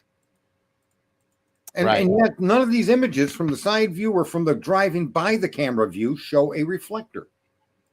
And that means it has to be an 11 to 13. If you use just this to identify the car, the 14 to 16 just can't fit. Not when you look at the ass end of the 14 and you look at the ass end of the image they took on that camera. They can't be the same car.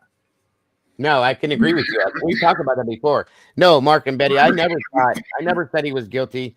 I always sat on the fence with this, wanting to see more evidence or whatever to prove that to me until recently. And I kind of fell off the fence on the innocent side now because I don't see any way possible that he could be guilty. So I never thought per se he was guilty.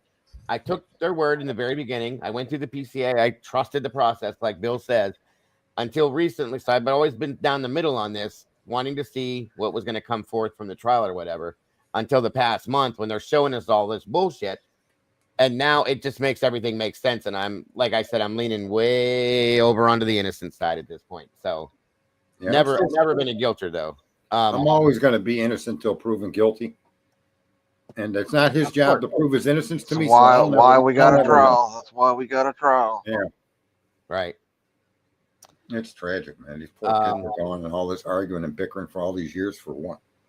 I never heard that, Pam, but that would be quite interesting to find out to be true. That Rumors said that Maddie slept with a knife, but I never saw that proven. Of course, what? Well, You know. listen, I know women, and women, their defensive weapon is a knife. Now, in recent years, a lot of women have registered to own a handgun, no doubt.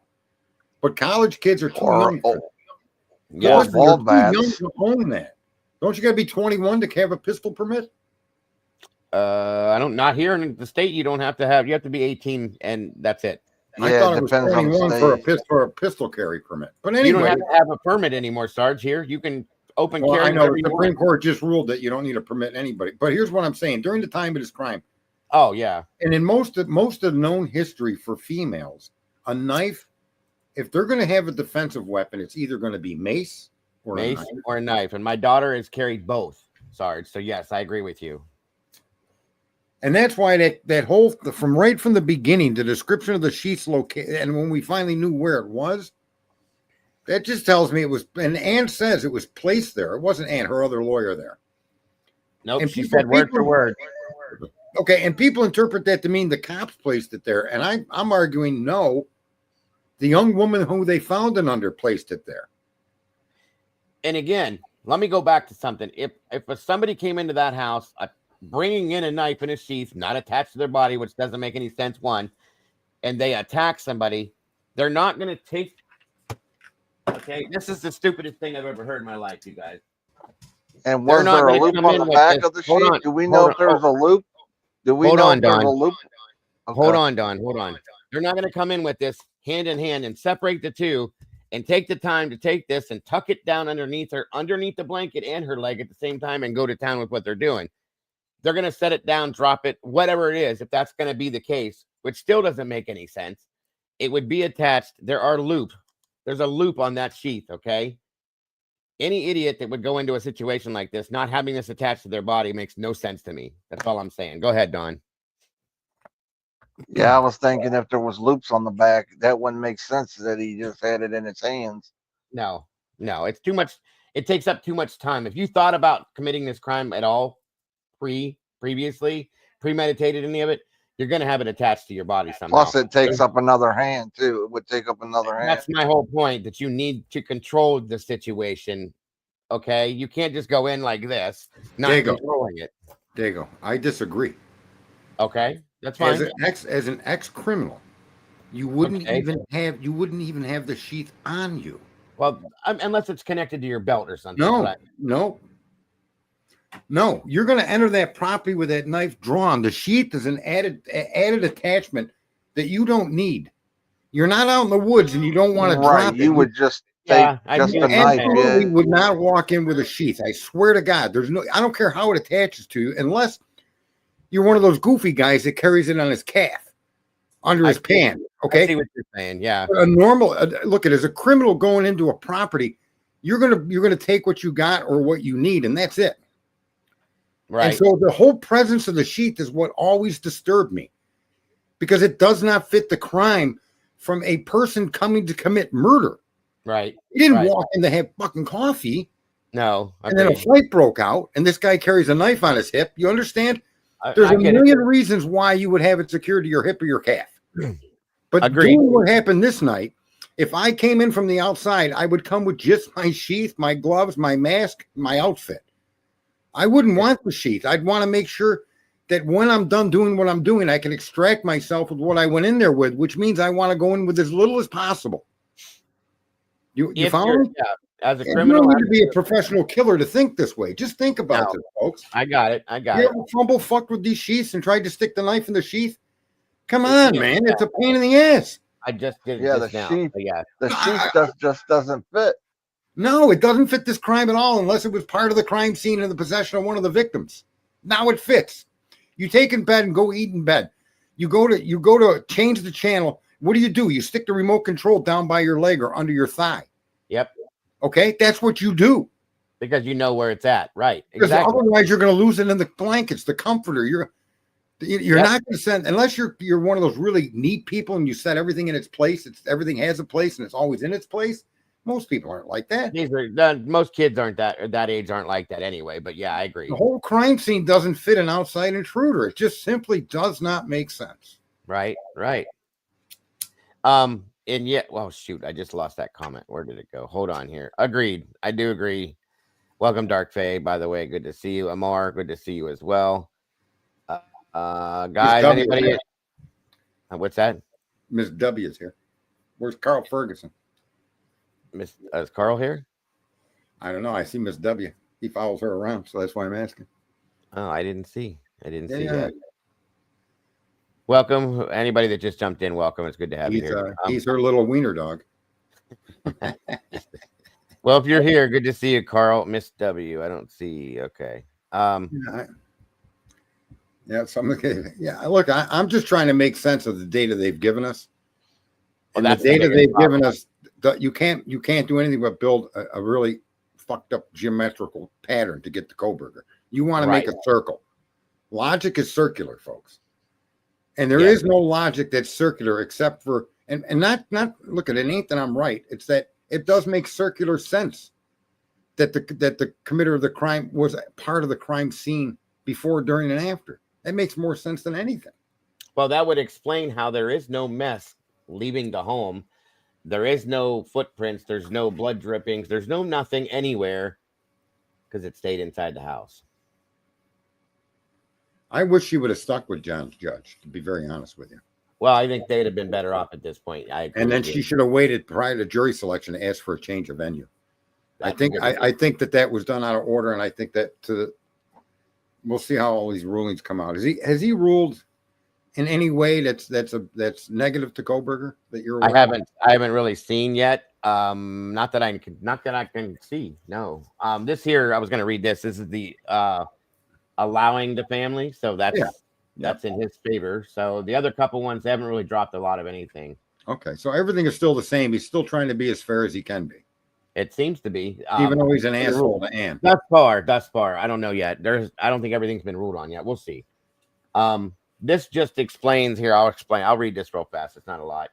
That the state requests an order pursuant to those numbers of the Idaho Constitution and IC 195306 1B and 32, allowing immediate family members of the homicide victims to be present during the entire trial, regardless of whether they are scheduled to testify. Attached to the state's motion, Exhibit S1, is a list of those individuals the state considers to be the immediate family. Under the foregoing provisions, they are siblings, parent, grandparents, step-parents of the deceased. Defendant stipulates that the individuals listed in Exhibit S1 may remain in the courtroom during trial, but asks that the court provide guidance as to the proper courtroom decorum to discourage family members from wearing clothing or apparel that could be viewed as coercive by the jury, which we all know why that happened. The state agrees that court has the discretion to issue rules regarding courtroom decorum. At the appropriate time, the court will exercise its discretion in this regard. However, in his response to the state's motion, the defendant requests that his immediate family members, siblings, and parents be allowed in the courtroom, arguing their exclusion would violate his Sixth Amendment right to fair trial. The state objects on grounds that the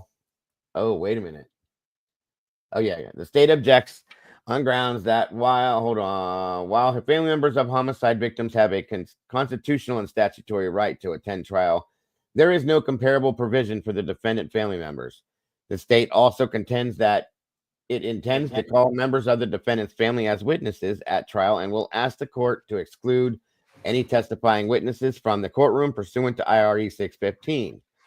The United States Supreme Court has recognized that the right to a public trial afforded by the Sixth Amendment entitles a criminal defendant, at the very least, to have his friends, relatives, and counsel present, no matter with what offense he may be charged. Courts recognize that having a defendant's family members present at trial advances the values served by the right to a public trial, ensuring fair proceedings, reminding the prosecutor and judge of their grave responsibilities, discouraging perjury, and encouraging witnesses to come forward. United States versus Rivera. The right to an open trial may give way in certain cases to other rights or interests. Waller versus Georgia. There's a lot of case law here for this.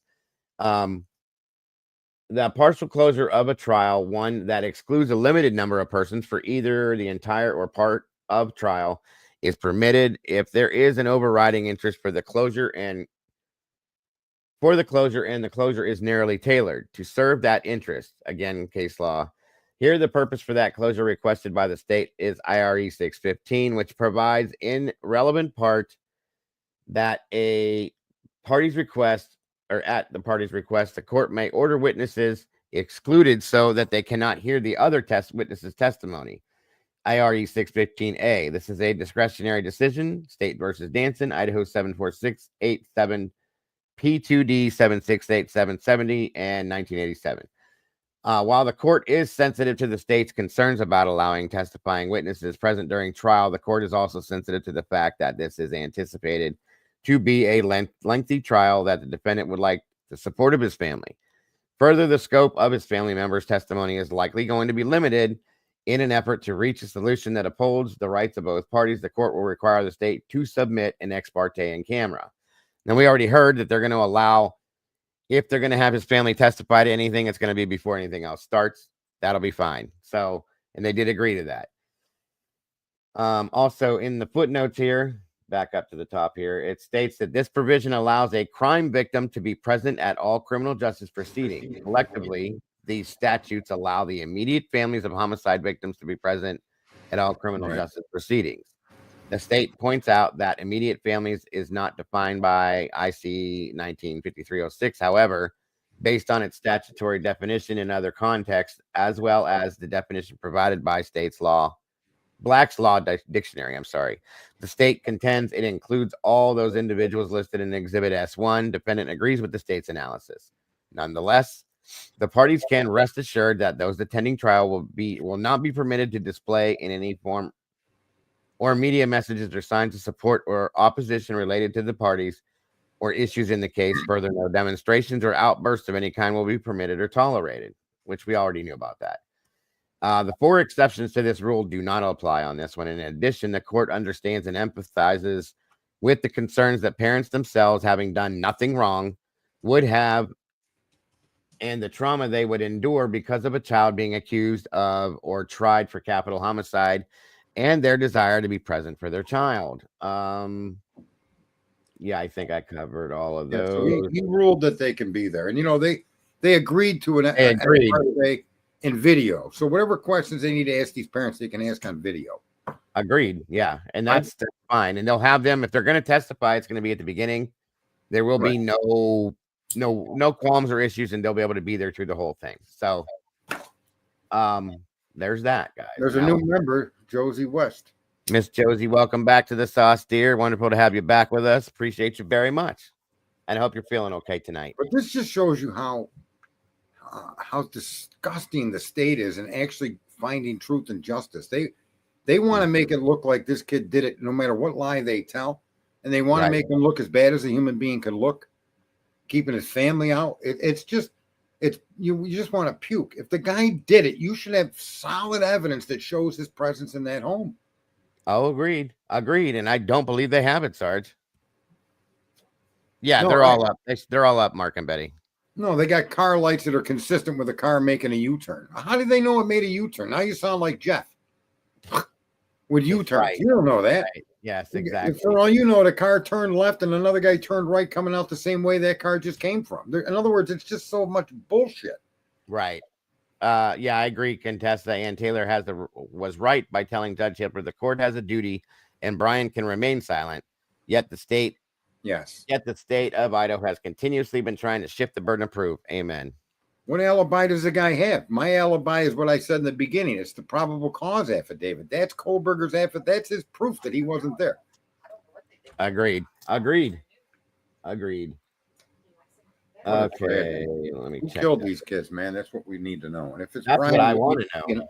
Irrefutable piece of one piece. Even I'm stunned that at this point, Hitler's or not Hitler, that fat crack smoking Claus dude said to Judge that the DNA isn't how they identified Kohlberger, and the DNA or the IgG and things aren't part of the case.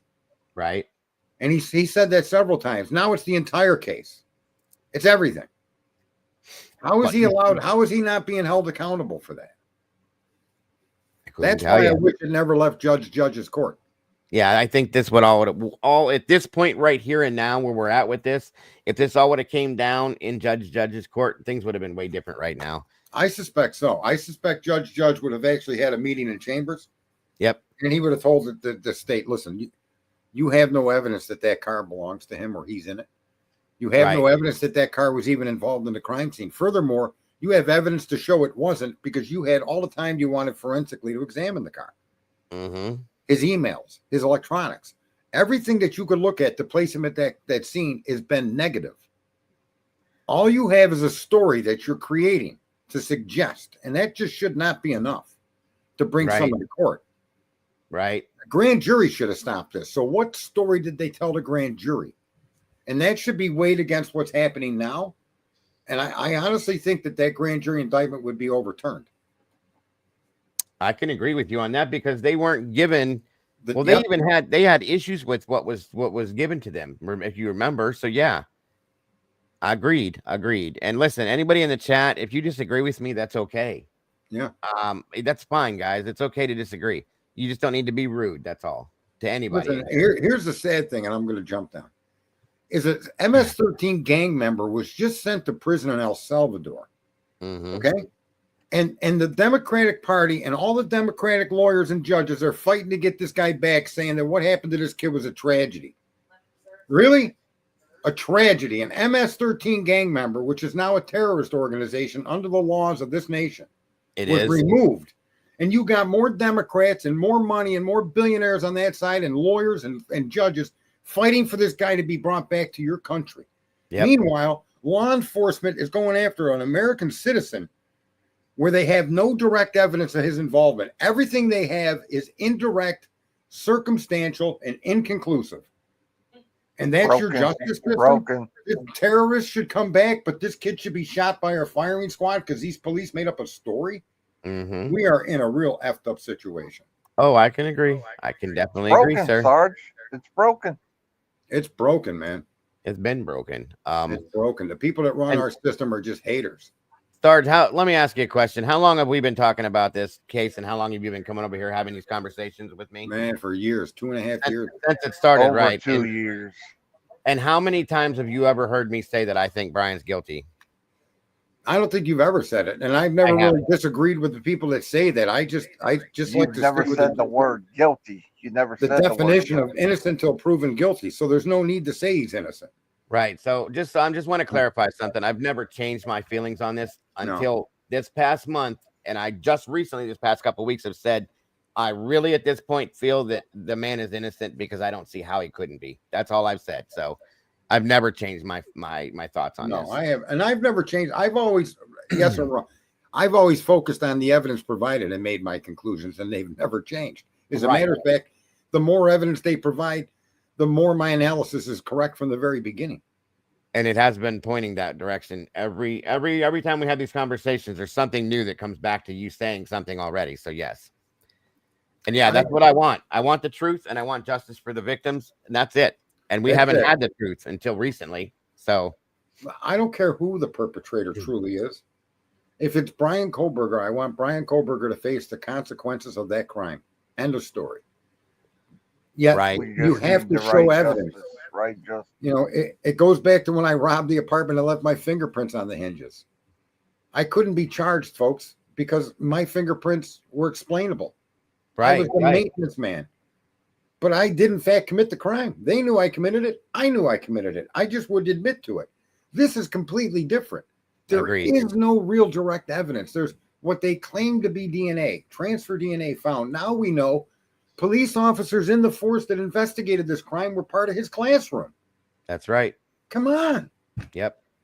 Yeah, it's really crazy, man. So my point is, even if he did it, just like even though I did commit the crime, there are procedures and policies that protect you from the government. That's what your Constitution is. It's not your right. It's their limit. That's a wall. They shall not infringe upon your possession of a firearm or your free speech or your privacy. Right. That's the limit. It isn't that you have a right. That's not it at all. No one granted that to you. We said when we founded this country, God-given. God is not your government. Man is. So that's why it's God-given. They can't argue against that. There will be free speech. And end the story. The government can do nothing to stop that. And when they do, and when they're doing what they're doing with the Kohlberger case, imagine if this kid did do it and he gets exonerated or this gets dismissed for whatever reason.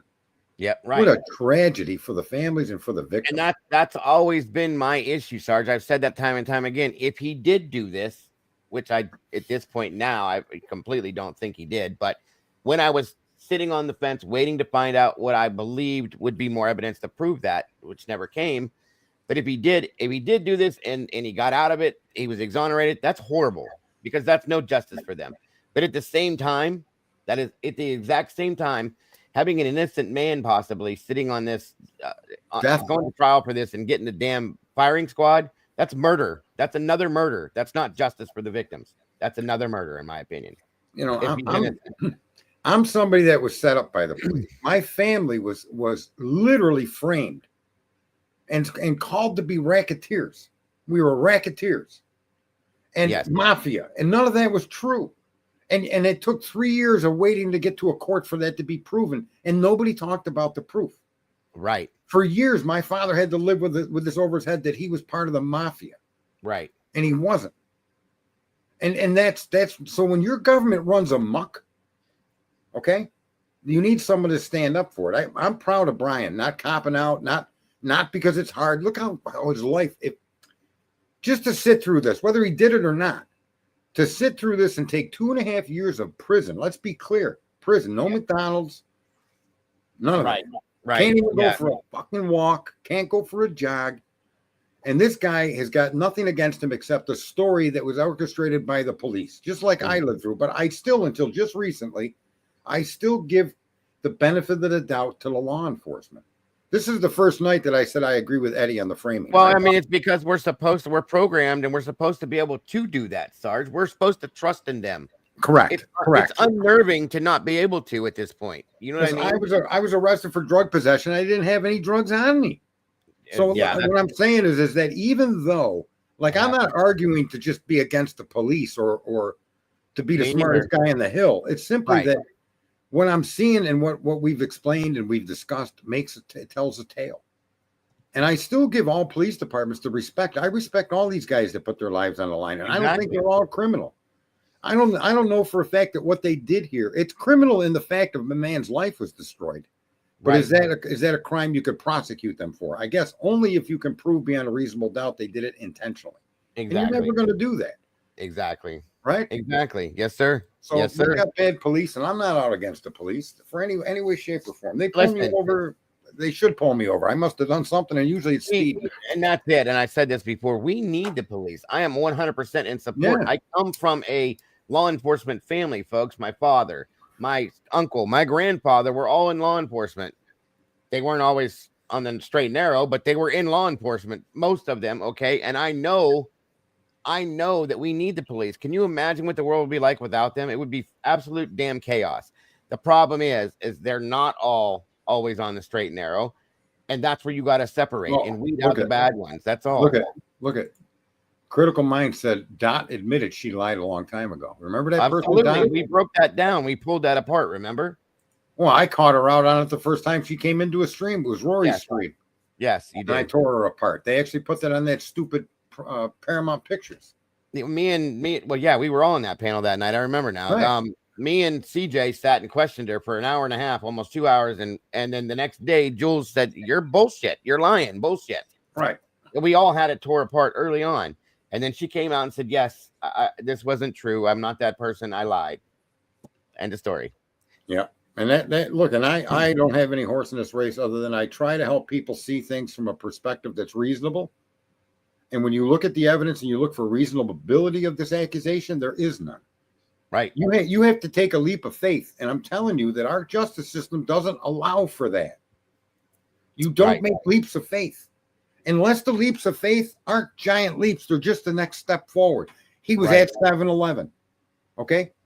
He was at the house 3 doors down. We got him on a camera. The murder took place across the street from there. Well, now you got him across the street with no question. Right. We found blood on him. We got a witness. We got an image. If you can't make significant direct steps to the crime, then you cannot prosecute that person as guilty. This case should not be here today. This case should have been left a long time ago.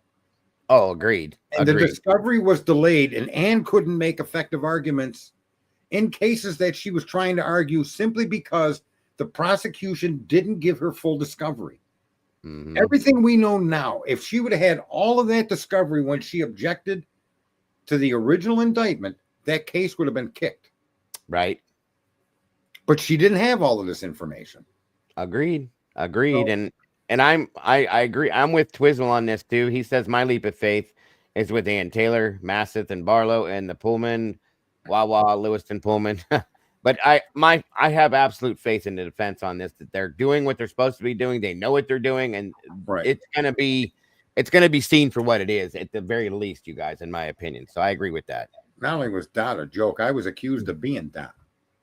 Yes, we know. That just still bothers me, bro. I know it does. Right? It's just why. But we know it was wrong. We know it was wrong. I know. I'm not mentioning any names, but I'm still like, really? And now that there are 3 locations on the sheath, what does that say? All there in black and white now. Yes, right? You are right. Remember we were struggling what inside the sheath meant? Now we know it meant inside the loop. Inside the loop, yeah. Right, but they didn't say loop. They said inside the sheath, on the sheath, and on the button snap. And I'm telling you, Sarge, I said this a year or so ago that I've always wondered if the damn verbiage was always put in. I swear to God, they do it on purpose, just to screw with people.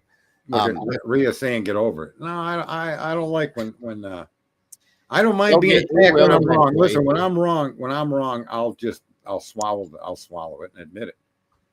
But when I'm not wrong and I'm attacked viciously and made out to be something I'm not, and then when I ask you about it directly, you then blow me off, and you don't want to even accept that what you said was wrong and hurtful and shouldn't have been said at all. You don't want to do that. You just want to tell me too fucking bad. Well, then I'm sorry. I'm not going to let that go. As far as I'm concerned, that person's an enemy. What kind of an idiot says stuff like that? And I really, I don't think I've misspoke or I've never made anything up. You know that, Dago. What have I made up? I know that. So not a thing that we've found. Everything's come to be true that you stated at this point. So, right. And it's, it's not that I need to be right, but I really, really pay attention to these facts and they burn themselves into my brain. I can't help it. I'm on the spectrum. That's the way it works. Yes, sir. I'm annoying. Yeah, I know. Thank you for putting up with me. I've never said it, but you know what you know, and that's why. That's one of the reasons why we love you too. So that's all right. Yeah, well, every one of us like this. Look how Eddie is all fastidious with his notes and this, right? Yes, we all have our shit. Exactly. Exactly. I just like to see justice carried out in this country on courts from Idaho to DC to New York. Right. Amen. Amen to that one. Amen to that one. And that's what this is all about, guys. Every bit of this, every single day, every word that has been spoken here has been about getting truth and real justice for these victims, period. It's not about anything else. I don't care, truly, and I'll say this again. I don't care if Brian did it or didn't do it. I want to know, or let me rephrase that. I don't care if Brian did or didn't do it. I just want the truth about how it happened and who did do it at that point. That's all it is. Okay? The motive would be so important. Yes. That's why when I did the JFK show, motive is everything. Agreed. And motive will lead you to a solution. Yeah, absolutely. As did when we talked about JFK over there, and it was brought out about motive. It completely changed it changes your thought pattern about that entire thing. 70 years of history makes sense. Yes. Right? Yeah. While a party of people are telling you they're going to do this for you and they do the opposite. It makes sense. Right? They say one thing and do another. They've been doing that since they were formed. So to me, motive is everything. Why were these poor young kids slaughtered like that? Were 2 of them just damaged, like collateral damage? Collateral damage. Targets? We just don't know. Right. Very much so. Very true. Very true. And that's what the biggest mystery is in this. I just want to see these families be able to breathe, to be able to grieve correctly, because I don't think they have. And to find out why did this have to happen to these were amazing young people that were just starting off a life. They never had a chance to live. and it was taken from them for absolutely no reason.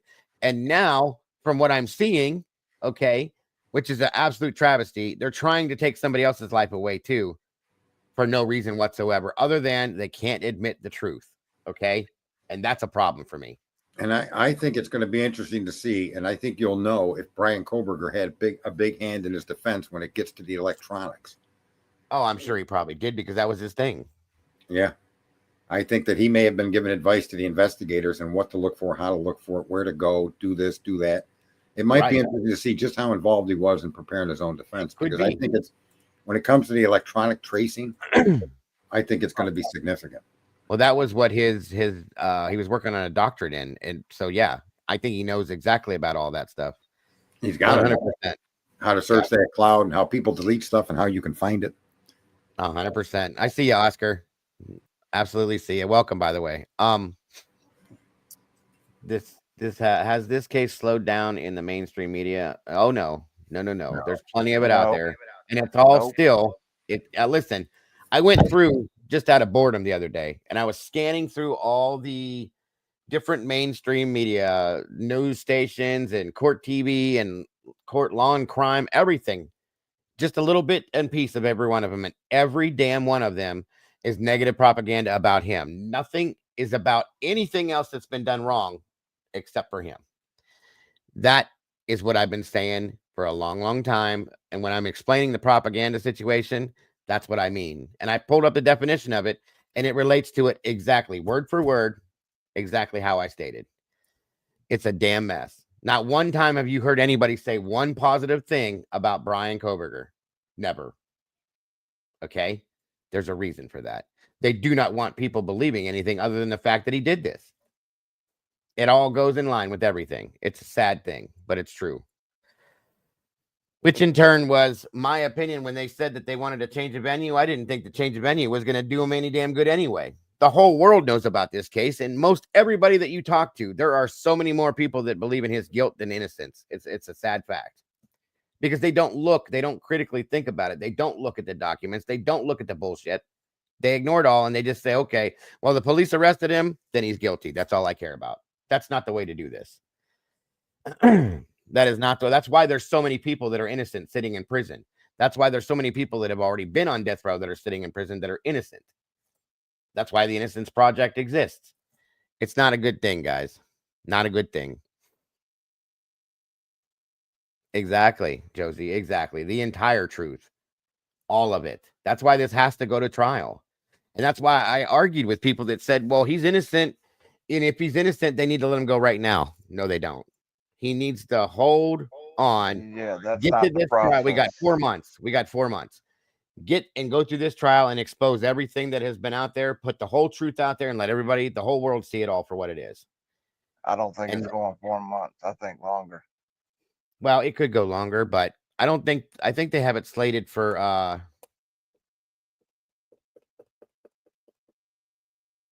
is it 8 or 10 weeks? I think I have to go back and look. I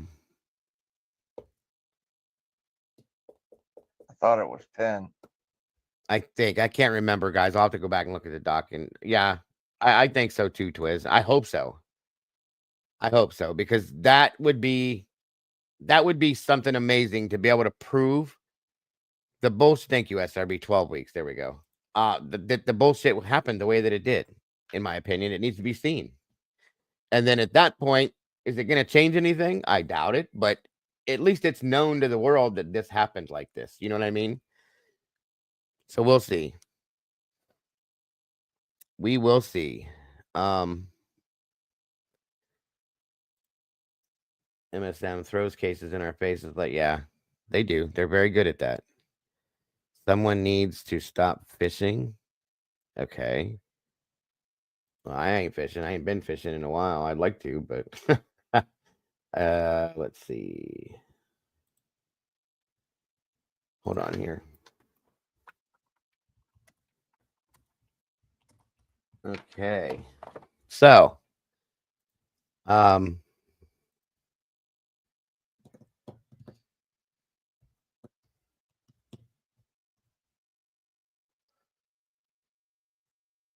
All right. So the rest of these documents, you guys, are ceilings, orders of ceilings. Shoot, guys, give me one moment. If you gentlemen want to conversate for a quick second, I'll be right back. About It just keeps making your head spin. That's for sure with me. Just makes your head hurt and keeps spinning. Because it's wild and it just keeps getting wilder and wilder. But we'll see at trial. We need it all.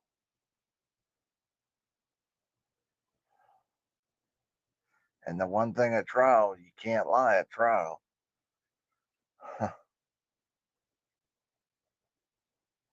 You're not allowed to. I think by law, you can't lie.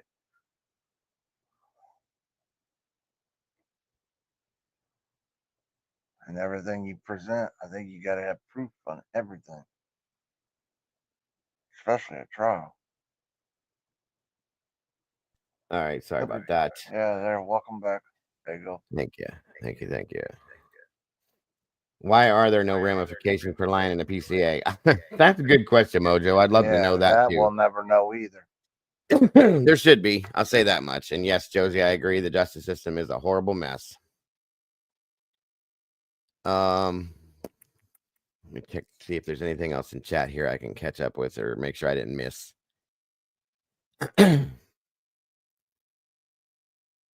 Trying to make sure I don't miss your guys' comments. Mainstream media headlines are insane about Kober on Duck Duck Go. They are accusing him of having I know. I saw that a long time ago. It's absolutely insane. Absolutely insane. Thank you, SRB.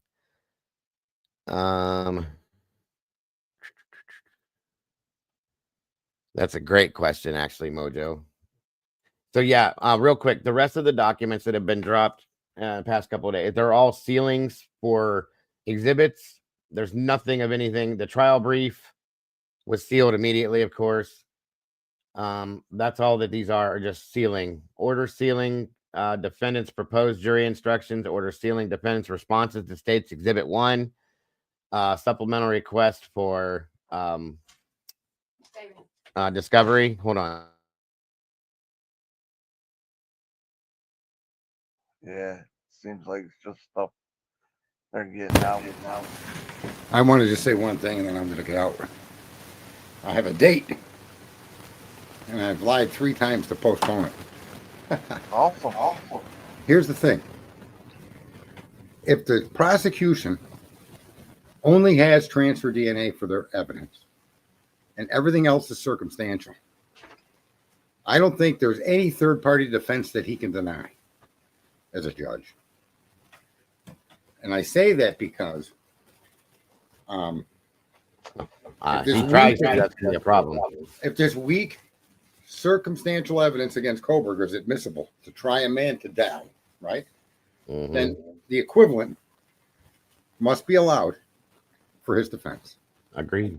And if we see that, gotta be more. There's got to, which be is what more we saw DNA. happen in Delphi. Twist said, Sarge, we're going to keep it a secret. We'll see. I can't wait to see who she puts out there. I can't either. I'm really anxious about this one. I've been like hyping up on that myself, like you wouldn't believe, for days now. No, they're going to be You people. think that's coming at trial or before trial? There's going to be a lot of jaws dropping, I think, or not. The guy might fit, but she's saying they have direct connections to the victim. Direct connection, yeah. So does he? Well, here's the thing: if they could be connections that we don't know about, we'll put it that way. There could be something that we have no idea that ever existed. And who was bringing up over and over again? Bethany and Dylan's conversation in August of 2022 had a connection to this crime.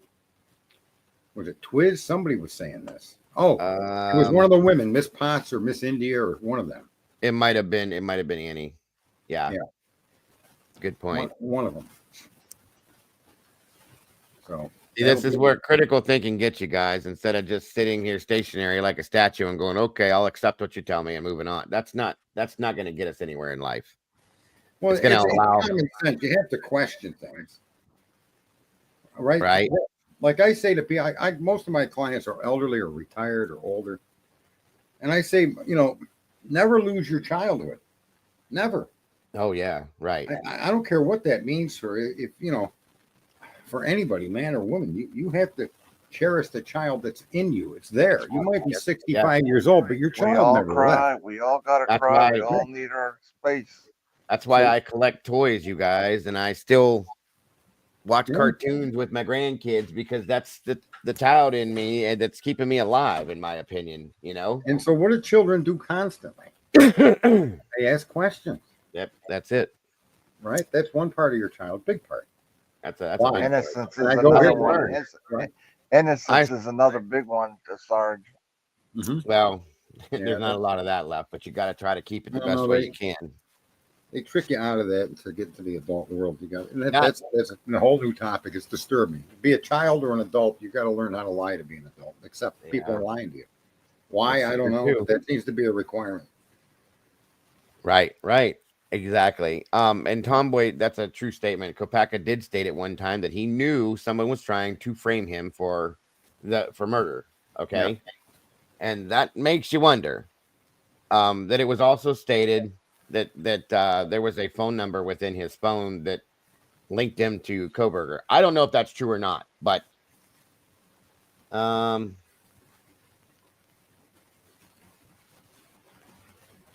okay. Yeah, no, I've never ever even if I did, but I know I didn't.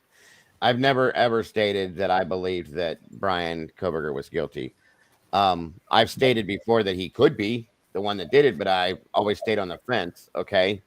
And that was earlier on when they first arrested him. But I was okay, we got the guy. Now let's move forward until we got that stupid PCA. And I started questioning things.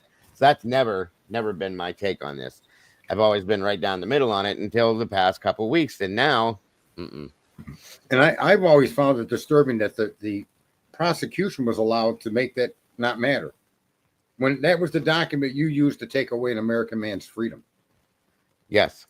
I don't know how many of you people have been locked in a cell, but it isn't pleasant. Even if the cell, I've been in some jails, brand new jails, but it ain't pleasant.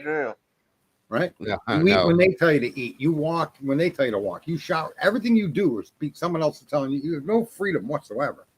Right. And you've got a guy locked up. I'm sorry, I would have locked up every single one of those kids that were at the crime scene. I would have held them in rooms in the police department. I would not have allowed those kids to leave that scene. I would not have allowed them to ride in any car or talk. I confiscated their phones. I'd have sat them all down 50 feet apart. They all needed separated too. Hey, you got 8 hours. You're talking about, let me tell you what happened at 4 a.m. I don't want to, the operator was right. I want to hear what's happening right now. And how do people identify? Listen, there's just all of these questions. There's a meaning to them. There's a reason for them. We're not being given. Mm-hmm. Right. And if the reason includes Brian Kohberger's involvement, let's hear it. It seems like the small town wasn't ready to handle or couldn't handle it. Well, not many towns could. And no, I didn't always think he was innocent, Oscar. Like I said, I always said there's not enough information or evidence yet to tell me whether he's guilty or innocent. I always have stated innocent till proven guilty. And that in its essence is he is. So therefore, even I consider him innocent. Because that concept, folks, is so unique to this nation. Agreed. You can't, to say, oh, that's bullshit. That just shows what kind of an unread moron you might be. Because it matters. It all matters. The whole reason this country exists matters. And these laws and these rules and these proceedings, it all matters to whether your kids, your grandkids, your great-grandkids have good lives. If we don't stand up for that, that's right. And if we don't stand up for that or make noise about that being challenged all the time, our grandkids their lives are going to be shit. I want to ask Fancy Nancy, do you have direct evidence that there's more stuff we don't know about? Because we just went through all the motions in limine. We went through all the motions suppressed, and not a single thing has been entered into the record that's not out of line with the PCA. Yeah, if something was a bombshell or hard nail in the coffin and stuff, we would have, like you said, it'd be out by now. That's interesting, Nancy. I'm glad you said that because not a lot of people say that in here. And that's what could there possibly be that they would hold on to? That's what I'm saying. Why would the prosecution, when asked, you have any other evidence except the DNA that's solid? And he said says no. no. He No. himself, the leader, yes, the prosecutor himself said no.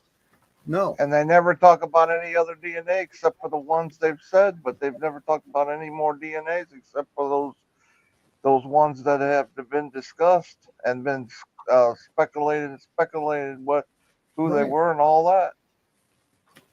Right, there you go. Elizabeth is right. The evidence coming forward should paint a picture. The Mona Lisa, when you're trying to put a guy in jail for murder, that's what you're trying to paint. And these guys haven't even drawn a complete stick man yet.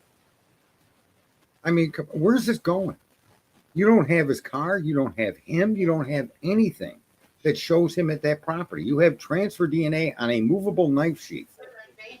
Now we know that some of the policemen that were in the force worked or went to school where Brian was an assistant teacher. That can explain the transfer DNA. Unlikely, but more possible than the idea that this reflected car light is him. And it puts connection there too. Too many Americans allow their feelings to take over their thinking and their judgment of common sense. And that's why a lot of stuff is so chaotic in the world today. We argue about what we feel or what we believe rather than what we can actually think and see. Say that again. It puts us divided too. It divides us because the facts need to be factually supported by evidence. Well, I did that thing with Grok, and I went through Grok with global warming, and I asked him in the end, is this evidence empirical evidence that includes the consideration of contradictive evidence? And it said no. I said, is that because your programmer believes in global warming? And it said yes.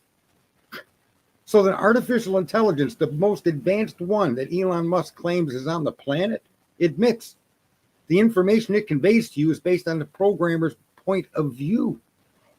It's not AI. It doesn't think independently.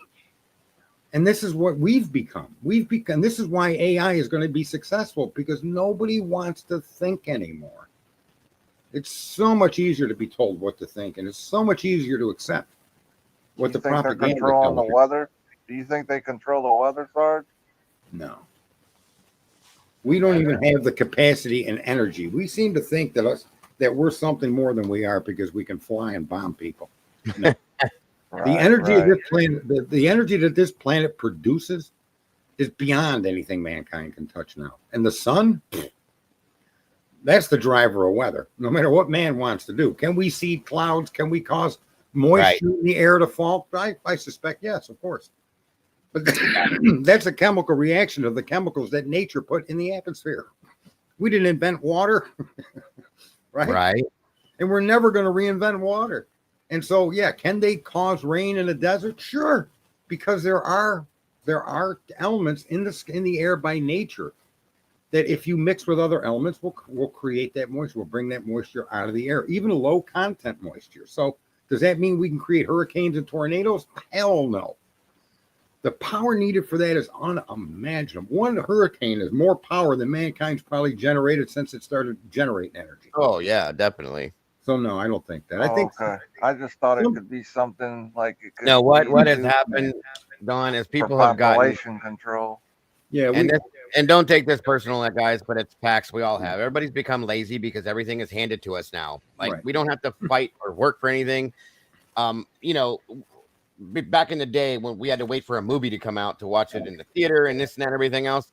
Now you can pick up your phone and go right to it. Everything is handed to us on a silver platter now. There's no nothing. It's everybody's become lazy because it's the way we are now. So yeah, it's not earned, given. Everything is right there in front of you. Here, have it now. You don't have to wait. Have it now. Yeah. You don't have to wait. Listen, there's no doubt we as human beings are pretty incapable, pretty incredible things we do. Yes. There's no doubt about that. Now, don't get me wrong. I'm not saying people don't work. That's not what I mean. Like, we don't have to. Plus, the internet runs the world. You know what I mean? The internet everything is it is at our fingertips now. It's so easy to get to for the most part.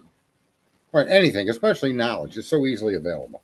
Yes. It's never been like this. And our knowledge of history, it's never been like this. Oh God, no. This thing right here, this thing has changed the entire world, folks. Every bit of it. And it can be for the good or for the bad. That's how you use it. Introduce the panel, Siggy. Hello, Siggy. This is Sarge, of course. Most people know it. This is Donald D. Nice. He's been around here for quite a while, but everybody knows who Sarge is. And of course, my ugly mug over here, you know who I am. So for those of you that just came in, welcome and thank you for joining. Yeah, I'm a pretty regular around here. And Willie was up here a little bit ago. He had to take care of his daughter, so he popped down real quick. Yeah, I've been around for quite a long time.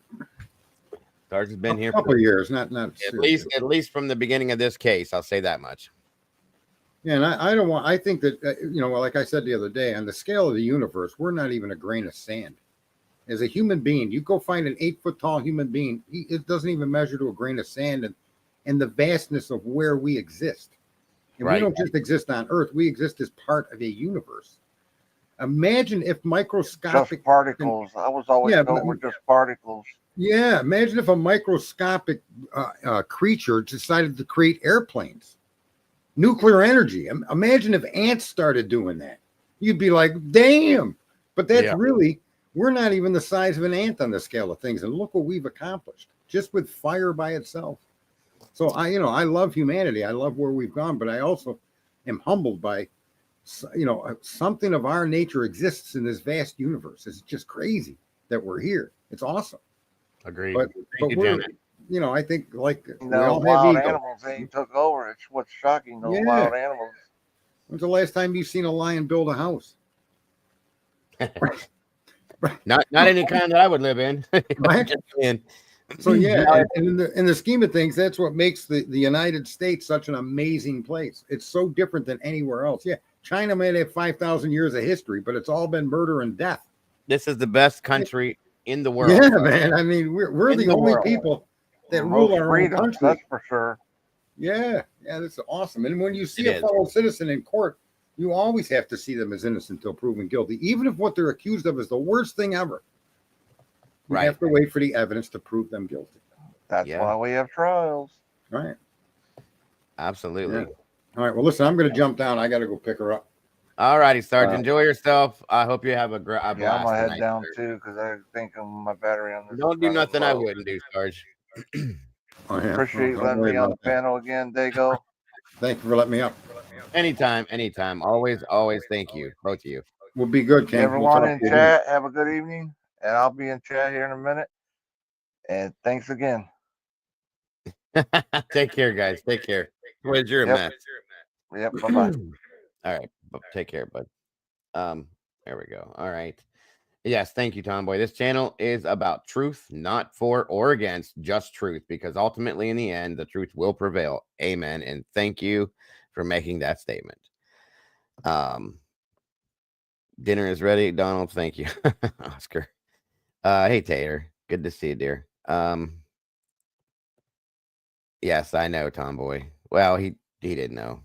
Took him quite a while. I had to explain it 5 or 6 times. All right, SRB. Thank you for everything. As always, you are amazing. I think we're about at the 3-hour mark anyway, guys. So I think we talked about everything. The documents. The most important one was that family one. There's nothing else in the rest of them. I'm expecting, though, maybe we'll get more rulings as of tomorrow because tomorrow's Friday. Have a great night, SRB. I'll talk to you soon, dear, and get some sleep. But yes, tomorrow's Friday. Well, I usually see documents drop Fridays and Tuesdays. It was Sarge and Donald D. Nice, Aquarian. Thank you for joining us. Where are we at here? Let me catch up with the chat real quick. Agreed, JC. There's a lot of good points that Sarge makes. He's got a lot of experience with certain things that he went through in his life. His father as well. You heard some of that, but yes. Which is his understanding about constitutional stuff and the legalities in court systems too. So thank you so much, Siggy.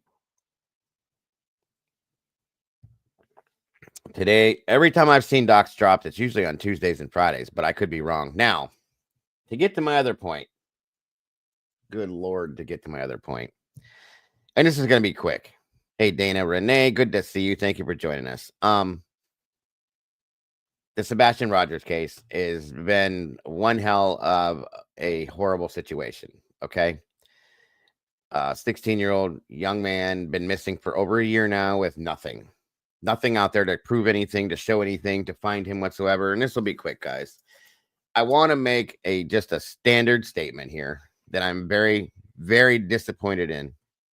Tomorrow is Thursday. It is. So we got another 2 days. Yes. Good to hear, Taylor. I'm glad you're doing okay. There's been a lot of hell that's come from that case. That's why you don't see me covering it unless there's something of importance that comes out or something relating to him knowing what's going on. Okay. And I want everybody, if you can, even if you're not following that case, just to hang around for a minute, because this is kind of important. Yeah, tomorrow would be the Menendez brothers hearing that I think we're going to be running on our morning show tomorrow. So anybody's interested, tune in, check it out. There's been a lot of billboards put out in this case to find him, okay? And it's a horrible, horrible, horrible situation. I've been very close to it because of my son being on the spectrum as well. I got very close to it, and it just bothered me. And there's been nothing but chaos and bullshit throughout this whole thing, where the child has been lost within. Nobody's really looking for him anymore. It's been horrible, okay? So they start putting out, and here's the thing. This is about a child, not his mom and dad or his mom and stepdad or his dad or any of that. It's about him. I started seeing, my mom started throwing me pictures of these stupid ass billboards, which billboards that in normal circumstances are great. Okay. They're amazing. Absolutely amazing. They can be a very good tool when finding somebody that's missing. Okay. But there has been fingers pointed in this case from the very beginning at parents. No, this is about him. I don't care what the parents have done. There's nothing proving that the parents have done anything to him. Law enforcement has said many a time again and again and again and again. Tomorrow's Thursday. Yes, Lily. Thank you. That they have done nothing but cooperate. So then we know that there's this whole green team thing, and these people are against these people and those people, and it's just a mess. So the green team likes to accuse people of things and different stuff, and typically, okay. Now these are the billboards. These are blipboards, by the way, that have been put out for this child. Instead of "Have you seen me? Can you help me?" Things like that, right? Now they have put these things out, and it's absolutely, utterly disgusting, and it pisses me off to no end. What did I do? You made me vanish. I cried and you lied. Was it worth it? And there's many more like this, okay? And these are all directed at his mother and stepfather. Every one of them. That is utterly disgusting to me. And I don't know how this is even legal, because let me see here. I found, thank you again to my team. Where the hell is it? Oh, shit, I lost it again. Guys, I can't keep anything organized. Let me see something real quick. Unless I just buried it. I think I did. I lost it. I must not have saved it to the right place. I do that all the time in here. Sorry. Anyway, there's a list of rules, okay, about billboards and blipboards. And right at the bottom of the list, it explains what it's for. I found 4 rules in the list of rules for blipboards, and every one of those clearly has been violated. So how these are up and standing and running every day, I have no idea. This is not the answer to this, okay? Blaming somebody for doing this without any kind of proof whatsoever on either side, especially being a parent, is not the answer to this. This is absolute bullshit. The person that's doing this should be ashamed of themselves, and they need to grow the fuck up, okay? Excuse my language. I don't swear very often, but when I'm mad, because I'm very mad about this right here, it needs to be talked about, okay? This has to be about Sebastian Wayne Drake Rogers. Not Chris Proudfoot, not Katie Proudfoot, not Seth Rogers, not anybody else on that damn green team, but this child here, right here. All this is doing is provoking a reaction from somebody. That's all this is doing. And it's so childish, it makes me sick to my stomach, okay? It needs to stop. I don't give a fuck who it is. Dog the Bounty Hunter, Donald Ass, Trump. I don't care who's doing it. It's ignorant and it needs to stop. That's not finding him. That means that they're not focusing on him. They're focusing on who they can blame and who they can try to humiliate or embarrass or whose life they can get in and try to ruin. This is not the answer. Okay? This is not the answer. And this is being approved by other people that are not saying a word about it. Okay? I don't care who it's coming from. I don't. This child is the one that's suffering because nobody's looking for him. They can say they are, but they're not. Hey, Brutally, good to see you. It's bullshit, folks. It's bullshit. This is what things have turned into, okay? It's been over a year that this has been going on, that this child's been missing with no video, no leads, no nothing.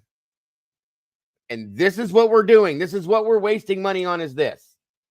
There could be so many other things that money that went into this. This has been run like 2,800 times, it said, throughout the day, which is amazing. But all it's doing is inferring that the parents did something to him. Give me a break. Okay? Grow up. Grow up. Until the law enforcement says something, there's another one that says silence is murder. Who took me? See, those ones aren't so bad, but these other ones that are inferring exactly what they're saying is that his mom and stepfather did something. You're disgusting. That's what you are. You're disgusting. Here's the list of rules, folks, okay? No nudity, profanity, graphic violence, hate speech, or personal attacks. There's number one. They've already violated that. Innuendos of any kind will be rejected. That's number two. That's already been violated. No advertising for illegal goods or services. All website domains must be legitimate and functioning. No statements that are verifiably false or needlessly inflammatory. That's been violated. That's three. No footnotes, disclaimers, or fine print of any kind. The identity of the advertiser must be discernible. Phone numbers do not count as an identity. You must have a logo, brand name, or URL. No negative ads towards a person, event, or business will be accepted. That's 5. That's been violated. Or 4. I'm sorry, that's been violated. All political ads must have a clear and legible paid for by statement from a legitimate organization. All campaigns must be for a cause or a candidate. All no negative or potentially controversial ads will be accepted. Well, that could be number 5. All music artists with explicit lyrics must put an explicit content tag on their ad. No QR or text codes. They encourage distracted driving. Anything deceptive or scammy will not be approved, and sexually charged content may be rejected on a case by case. Okay, so that's 5 possibilities of broken rules that have been allowed, in my opinion. Of course, it's disgusting. It is absolutely beyond disgusting to me because, again, we're so worried about this. And I don't know how much this cost you guys, but I can promise you it was a pretty penny. That money could have been put towards search teams or more flyers that actually say something towards him, okay, to find him, not this derogatory, ignorant bullshit pointed at his mother and stepfather. And then people get pissed off because his stepfather will come out and get upset at points in times and go off. Well, you know what? Good for you, Chris. I would be pissed right now too, and I would have said a hell of a lot more than he did. This is ignorant and disgusting. And for this man to put his name on this, shame on you. Shame on you. Have you become that pathetic at this point that you have to steep to this level to do this? You got a problem. You got a problem. You need to go back to what you were doing and get away from this kind of shit. Because the only person, once again, folks, that's affected is this young man right here. Because nobody still knows where the hell he is. And it doesn't seem to me that nobody cares except for a very few small handful of us. And maybe his parents, okay? Everybody is so much more worried about this shit. We have other people, other creators going to court for things that happened because of this case. It should never have happened. So once again, it needs to stop. We need to find Sebastian. I don't care until law enforcement comes out again, guys, and says Chris or Katie Proudfoot did this. I don't want to hear it. or Seth did this. I don't want to hear it. The problem is that I have noticed is that he seems to be okay with this because he's working right alongside and signed a contract with these people. This should not be okay to him, but he hasn't said a word about it. In turn, that's supporting this, and that's wrong. Absolutely wrong. Just as much as so many other things have been in this case. And again, you don't see me getting involved in this drama with this case. I refuse to do it. I don't want to do it. I'm not going to do it. I will continuously bring his face to you, his name, his information, and anything that has any relevance to this case of importance I will bring out here. Besides that, no. It is not worth it. And it doesn't help. And it has not found him, and it's not going to find him. The sheriff himself said, nobody has done anything but negative shit and has hurt the case, not helped it, okay? So they can continue doing that, and again, not find him. That's okay. Well, it's not okay to me. So it is. It's an absolute pathetic play to get attention. It doesn't need to happen.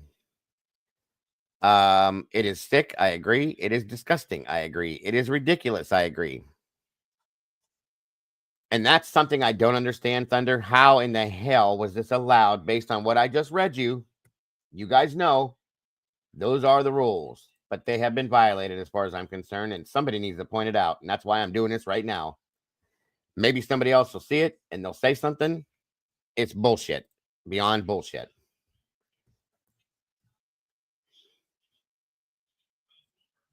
That's it. That's it right there. We don't know what happened. I wish we did. I wish we had answers. But to just assume and go at that has not proven to be a good thing, okay? It's caused way more bullshit in this case than needs to be. And then, like I said, law enforcement hasn't said a damn thing. All they've said is that both sides, the parents have cooperated fully. And don't you guys think if there was an inkling that they've done something that somebody would have been arrested? Nobody's been arrested, guys. Nobody. So once again, that tells me that's just bullshit. Focus on Sebastian. Focus on the fact that he's been missing since February. Was a year. Okay. So we're what? 12, 13, 14, almost 15 months this child's been missing with not one inkling of information or evidence pointing to where he is or what happened. Nothing. That's what's important. Where is he? Why is he gone? And why is he not home? That's it. That's all there is to this. I know other people watch other channels and have gotten into some of this stuff, guys, and I'm not degrading you by any means. All I'm telling you is think about it for a few minutes. What is more important? The drama, the bullshit? Is it that entertaining? Because none of this should be entertaining. This is a missing child we're talking about here, okay? Absolutely none of this should be entertaining whatsoever. It's not funny. It's you know, the ignorance that they have portrayed back and forth at each other is beyond childish to me, and I'm tired of seeing it. This was the icing on the cake to me, though. Absolutely disgusting. So that's what I wanted to say about this. That's all I wanted to say about this, and thank you for listening to me rant about it. I apologize if I upset anybody or if it, bothered you that I did it. My apologies, but I had to say something. It's been bugging me since I found out, and there I did it. Agreed. That's the biggest problem. It's sad that the parents couldn't come together respectfully to find him. That's what should be happening, but it's not. Welcome, Miss Jessica. Thank you for joining us. Yes, I can't remember who, Jess. We dropped like a whole bunch of them today. At the beginning of the show, 39 to be exact. We have 39 new members today. So congrats. Welcome to the sauce. It's wonderful to have you in the community. Thank you, Tandy. I appreciate that. All right. Same thing was with Summer Wells. And this has bypassed Summer Wells. I just said this earlier to my mods that I thought Summer's case was bad. This has blown Summer's out of the water, guys. This is disgusting. Okay. Absolutely disgusting. And Walt Harris is a member. Special thanks. Yes, you got gifted today too, bud. It's beyond a shit show, Joanne. It really is. Again, that's why I won't talk about it unless there's something of relevance to him. You won't see me talking about it. So Thank you, Contessa. I appreciate that very much. And I do. Sebastian Wayne Drake Rogers case should only be about Sebastian Wayne Drake Rogers and bringing him home. Period. End of story. Thank you. Yeah, he has. They both have. Both parents on both sides have. And it's just been a circus, really a circus. Yeah, Oscar, if you have at the bottom of your screen, there is a little $sign in a square box. Okay. If you click on that and you go into where memberships are and it says allow gifting, make that allow. Like allow the gifting. The next time somebody does, which I'll be doing that too at some point too, gift any memberships, you may be able to receive it. They go at random, but if you're in here, you know, you may be able to receive one for sure. Do I know Chicken's best friend? I do not, Tomboy. I'm sorry. And again, I want to thank everybody that donated these memberships tonight. You guys are beyond amazing. I know it may not be a big deal to everybody else, but it is to me and my channel and my community and my team. Hey, Norma, I just now saw you, dear. Let me go back. It means a lot, guys. It really does. You guys have created this channel. You guys have grown this channel. You have made me and this channel and this team what it is. I wouldn't be here without you guys. And I'll never, ever be able to express how grateful I am for that. I'm looking, Norma. I don't see it. It must have rolled back. Hold on here. Let me see. Give me a minute. You want to put the comment back in, Norma? I didn't see it, and I'm sorry.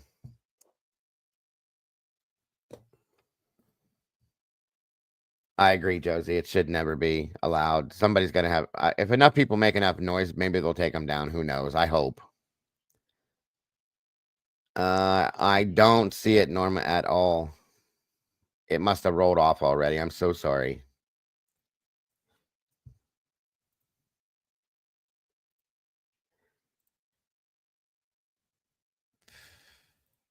Exactly, Mikey. Thank you.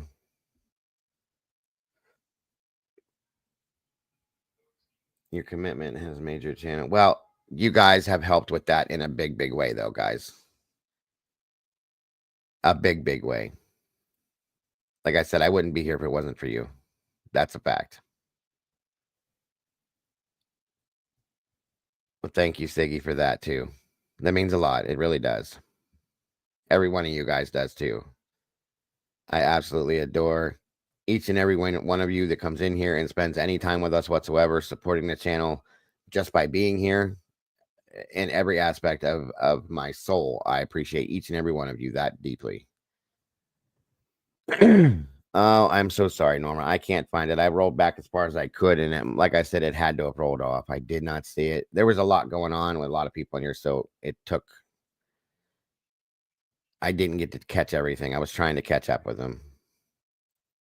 Thank you, Contessa. You are one of those people, too. What's wrong now, Tomboy?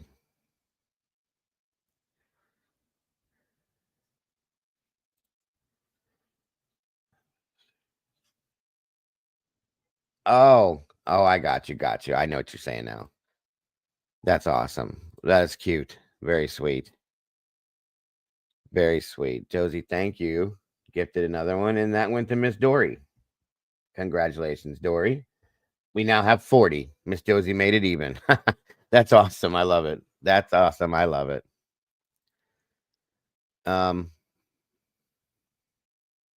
What now? Oh, really? Okay. Here's what happened with that. Since you brought that up, that did not happen. Okay. So the truth to that, thanks for bringing that up. I wish you didn't take back the guitar you promised. That I never did that. So here's what happened. And I can show you. During that situation, I made a statement that I have the proof of, that because I know a lot of musicians and I'm in the music, in music and all that stuff, that I could maybe possibly try to get one donated. Those were my words. Okay. Because I wanted to help in some way possible. And that was because of what I do and who I know, my way of trying to help, that I very possibly may be able to get one donated, or maybe two. That's what I said. And I can show you. I contacted my friend that night. Didn't hear back from him for 4 days because he's in a band, works 2 jobs, builds guitars, all that kind of stuff, and fixes them. And he works at a music store. So when he finally got back to me, I said, hey, are you able to do this? So on and so forth. And he said, let me check. I'll get back to you tomorrow or something. And he looked into it and they said, we can't do that because their business is not very good right now, economy and all that kind of stuff. They can't donate. So no problem. He goes, well, we can give you a good discount. Okay, fine. Well, I'm not rich, so I couldn't just go out and buy one, because I still wanted to try to help. And I said that I was going to do that. I was going to try to do that. I asked for an address, never was given one. And then some other things happened and I felt that I wasn't needed nor wanted. So I just stepped back and that was the end of it. So that never happened the way you just explained that, brutally. I would never do something like that. I never have, never would. That's the truth. Okay. And like I said, I have the screenshot of the statement that I made to the person that said that. Okay. Thank you, Norma. But that's what happened. And there's people in here that know, they've seen it too. But I would never promise something that I couldn't do. I said, I may be able to do this. And then when I got the answer, I did say, I'm going to still try to do this. I'm going to try to purchase one when I can afford to do that. And then, like I said, I felt like I wasn't needed or wanted at that point. So I just stepped back and let everything go. It was already handled and that was all. But there was no negativity on my side of things. But my whole point is to have that done that way. They couldn't do it. I didn't know until I asked them. So it wasn't on my channel. It was on another stream that I was on watching that night, by the way. Congratulations, Under and Over It. Thank you for becoming a meatball. We appreciate you very much, and welcome to the sauce. And I promise you that if I had the ability, it would have been done. But again, I never received an address or anything on it. So at that point, I just felt like they didn't want me to do it. So I just stepped away from it. So you've been here several times. I know you have. What does that mean? Or what do you mean? Did somebody donate that or did she buy that? Josie gifted it. Oh, no, that was for Dory.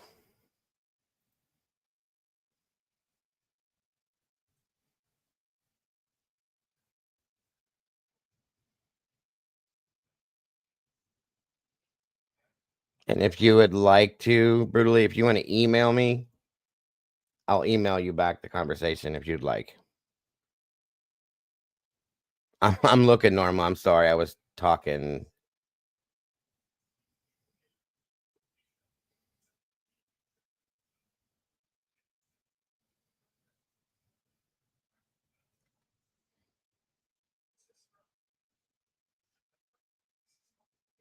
Why does the chat keep jumping like that?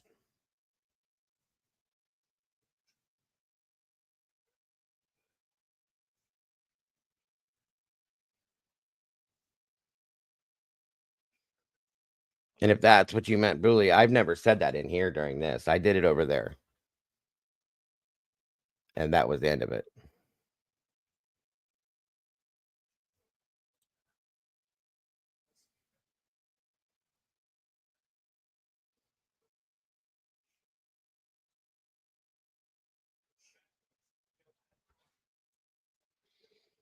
Like I said, if you want to send me an email, brutally, I'll send you the conversation and you can see what I'm talking about.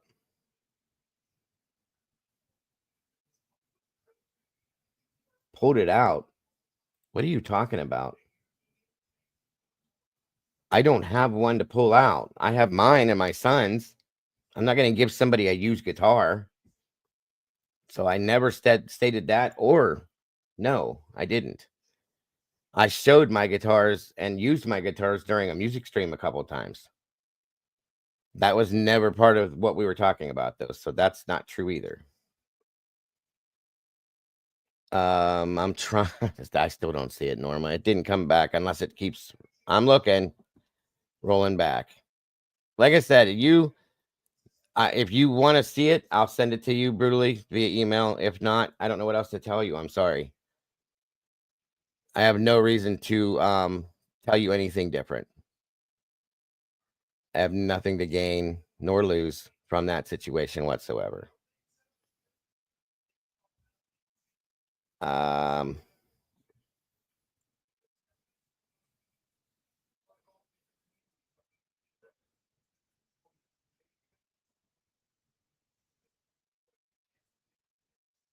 But I will say this though, and I mean this in the absolute most respectful way possible.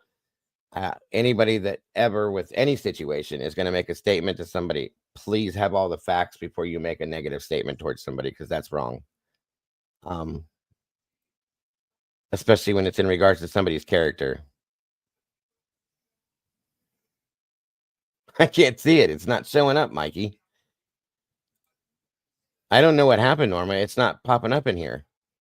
And I see your statement, so you're in here.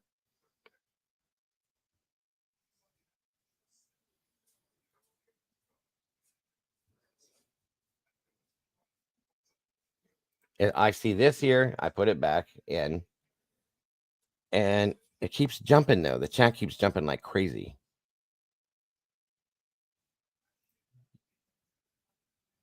Good night, Aquarian. Have a wonderful night. Thank you for joining us tonight.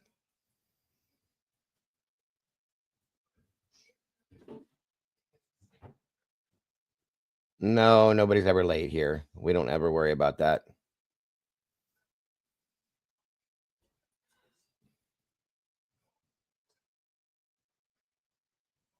Oh, wait a minute. Nope, go find it. There's that. Those are the only two statements I see. Oh, wait a minute. Now I have this one again. I don't see it, Norma. I don't understand why I can't find it.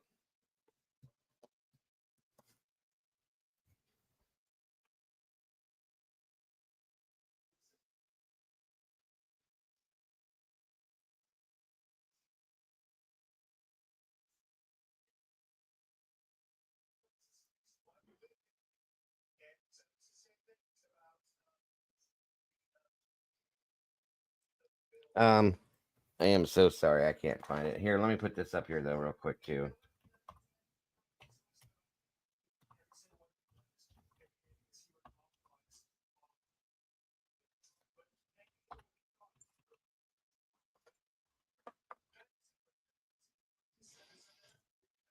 This is my email address. If anybody wants to send an email that doesn't already have it, right there. I'm below Sig and Mike. Okay, I'm looking.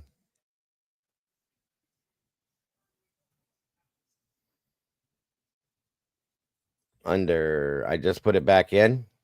That's what I see there.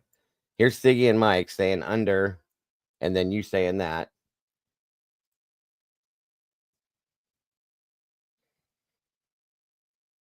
That's the only one I see, though, Norma. Yoy. This is driving me nuts. This chat jumps like crazy, and it drives me nuts. I miss so many things from it.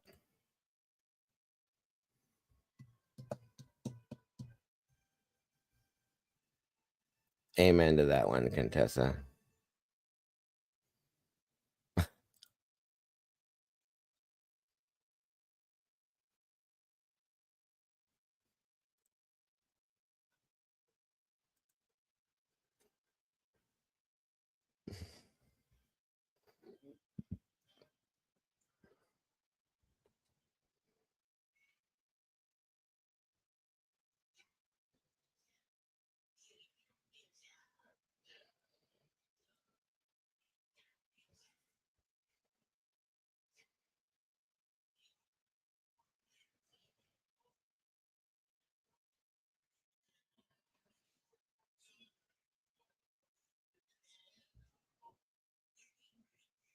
I can't find it.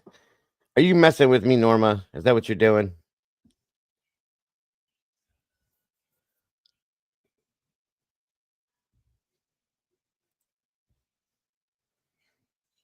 I feel like you are. How did it disappear? And your other statements are in here, but whatever you said would. Okay, what did you say then, Norma? Just tell me what you said then. I don't know. This is driving me insane. Mikey said he didn't see it either. I'm below Siggy and Mike. I just put it back in. And it jumped again. Oh my God. I'm telling y'all again. I'm looking. I'm staring right at you right now. JFFD. Yeah, right. Good to see you. I'm waiting to see it. I'm not looking anywhere else, Norma.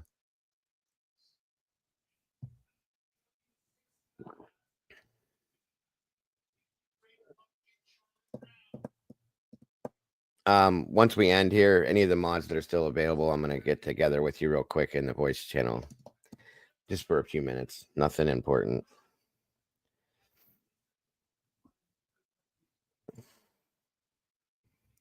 I'm sorry you don't feel good, Alicia. I hope you feel better.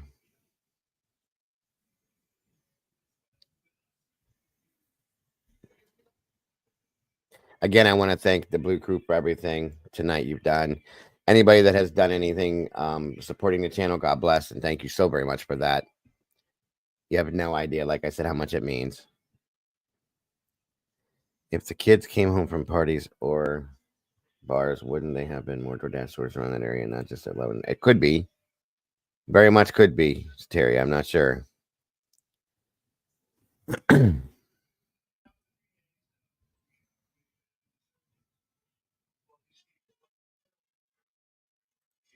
I'm waiting. I'm waiting. Candy Girl. Good to see you, Candy Girl. Thank you for joining us, Candy Girl. Welcome. Thank you, Stormy. I appreciate that. I appreciate that too, Contessa. I hope you guys do get something out of it. I really do. What did you miss today, Alicia?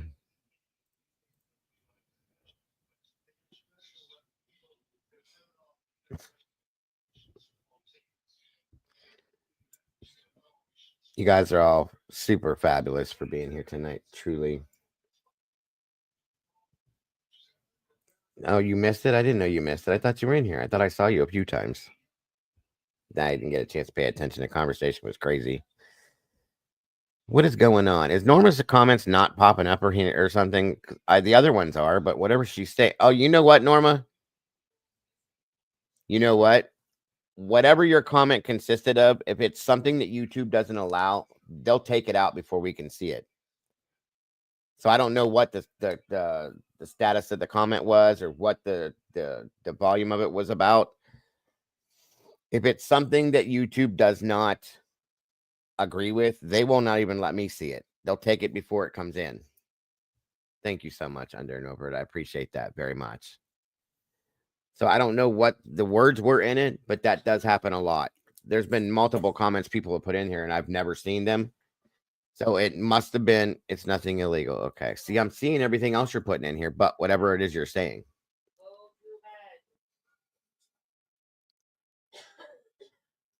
What did it say, Siggy? Okay, if you saw it, then that's not the answer then. It shouldn't have just disappeared. Next, Limp Biscuit is in my head.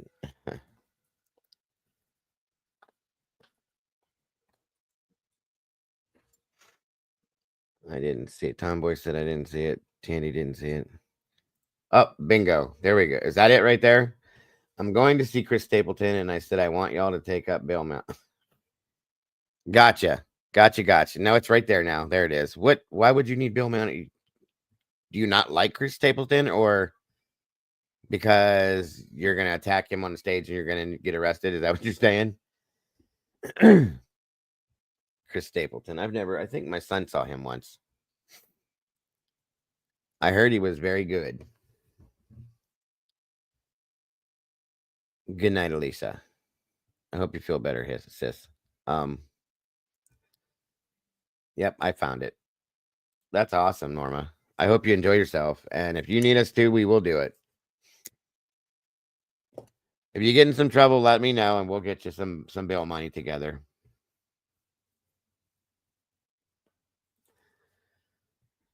You're okay, Paula. No worries. Never apologies. Never apologies. Awesome. We will help you out if you need it, Miss Norma. No worries. Oh, front row. Yeah, you might need bail money then. Keep your hands in your pockets. If you can. And you'll be okay. If you can.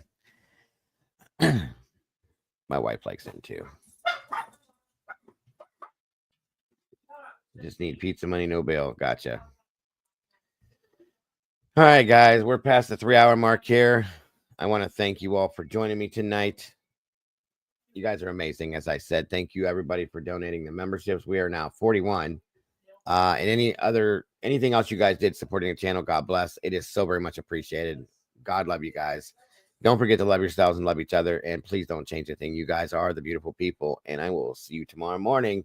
Like I said, the morning show we will be running more than likely. I'm pretty sure the Menendez brothers hearing and whatever else we can throw in there. So I'm looking forward to seeing you guys there for that.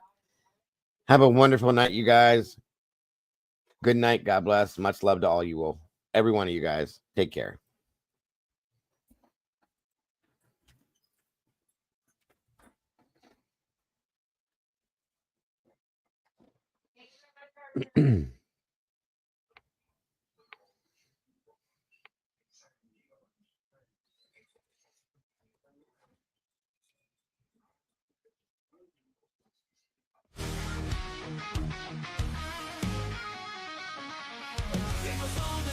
Typing at the speed of light, hunting down the shadows, bringing wrongs to right, digging deep in the data, facts sharp as a knife.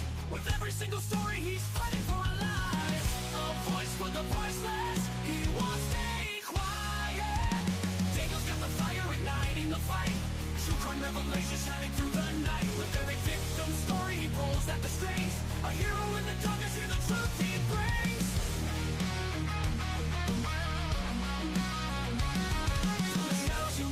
Streaming loud and clear, cracking cases, open hearts filled with fear. His channel's a beacon in a world gone wrong. He guides us through the chaos, a soldier so strong. The clicks and the likes, they follow his lead. With every new case, he plants a new seed. Sharing their stories, giving hope where it fades. Daniel's a warrior through the trials he waits. In a world of silence, he shouts out their names. Daniel's got the fire igniting the fight. True crime revelation shining through the night. With every victim story, he pulls at the strings. A hero in the darkness, hear the truth he brings.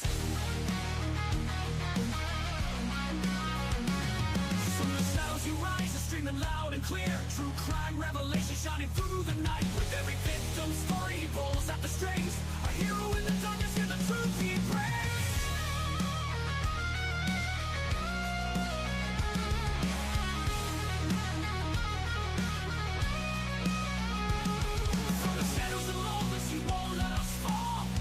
Truth out, answering the call. For every soul forgotten, he's here to stand tall. Daniel the genuine, will always give it his all.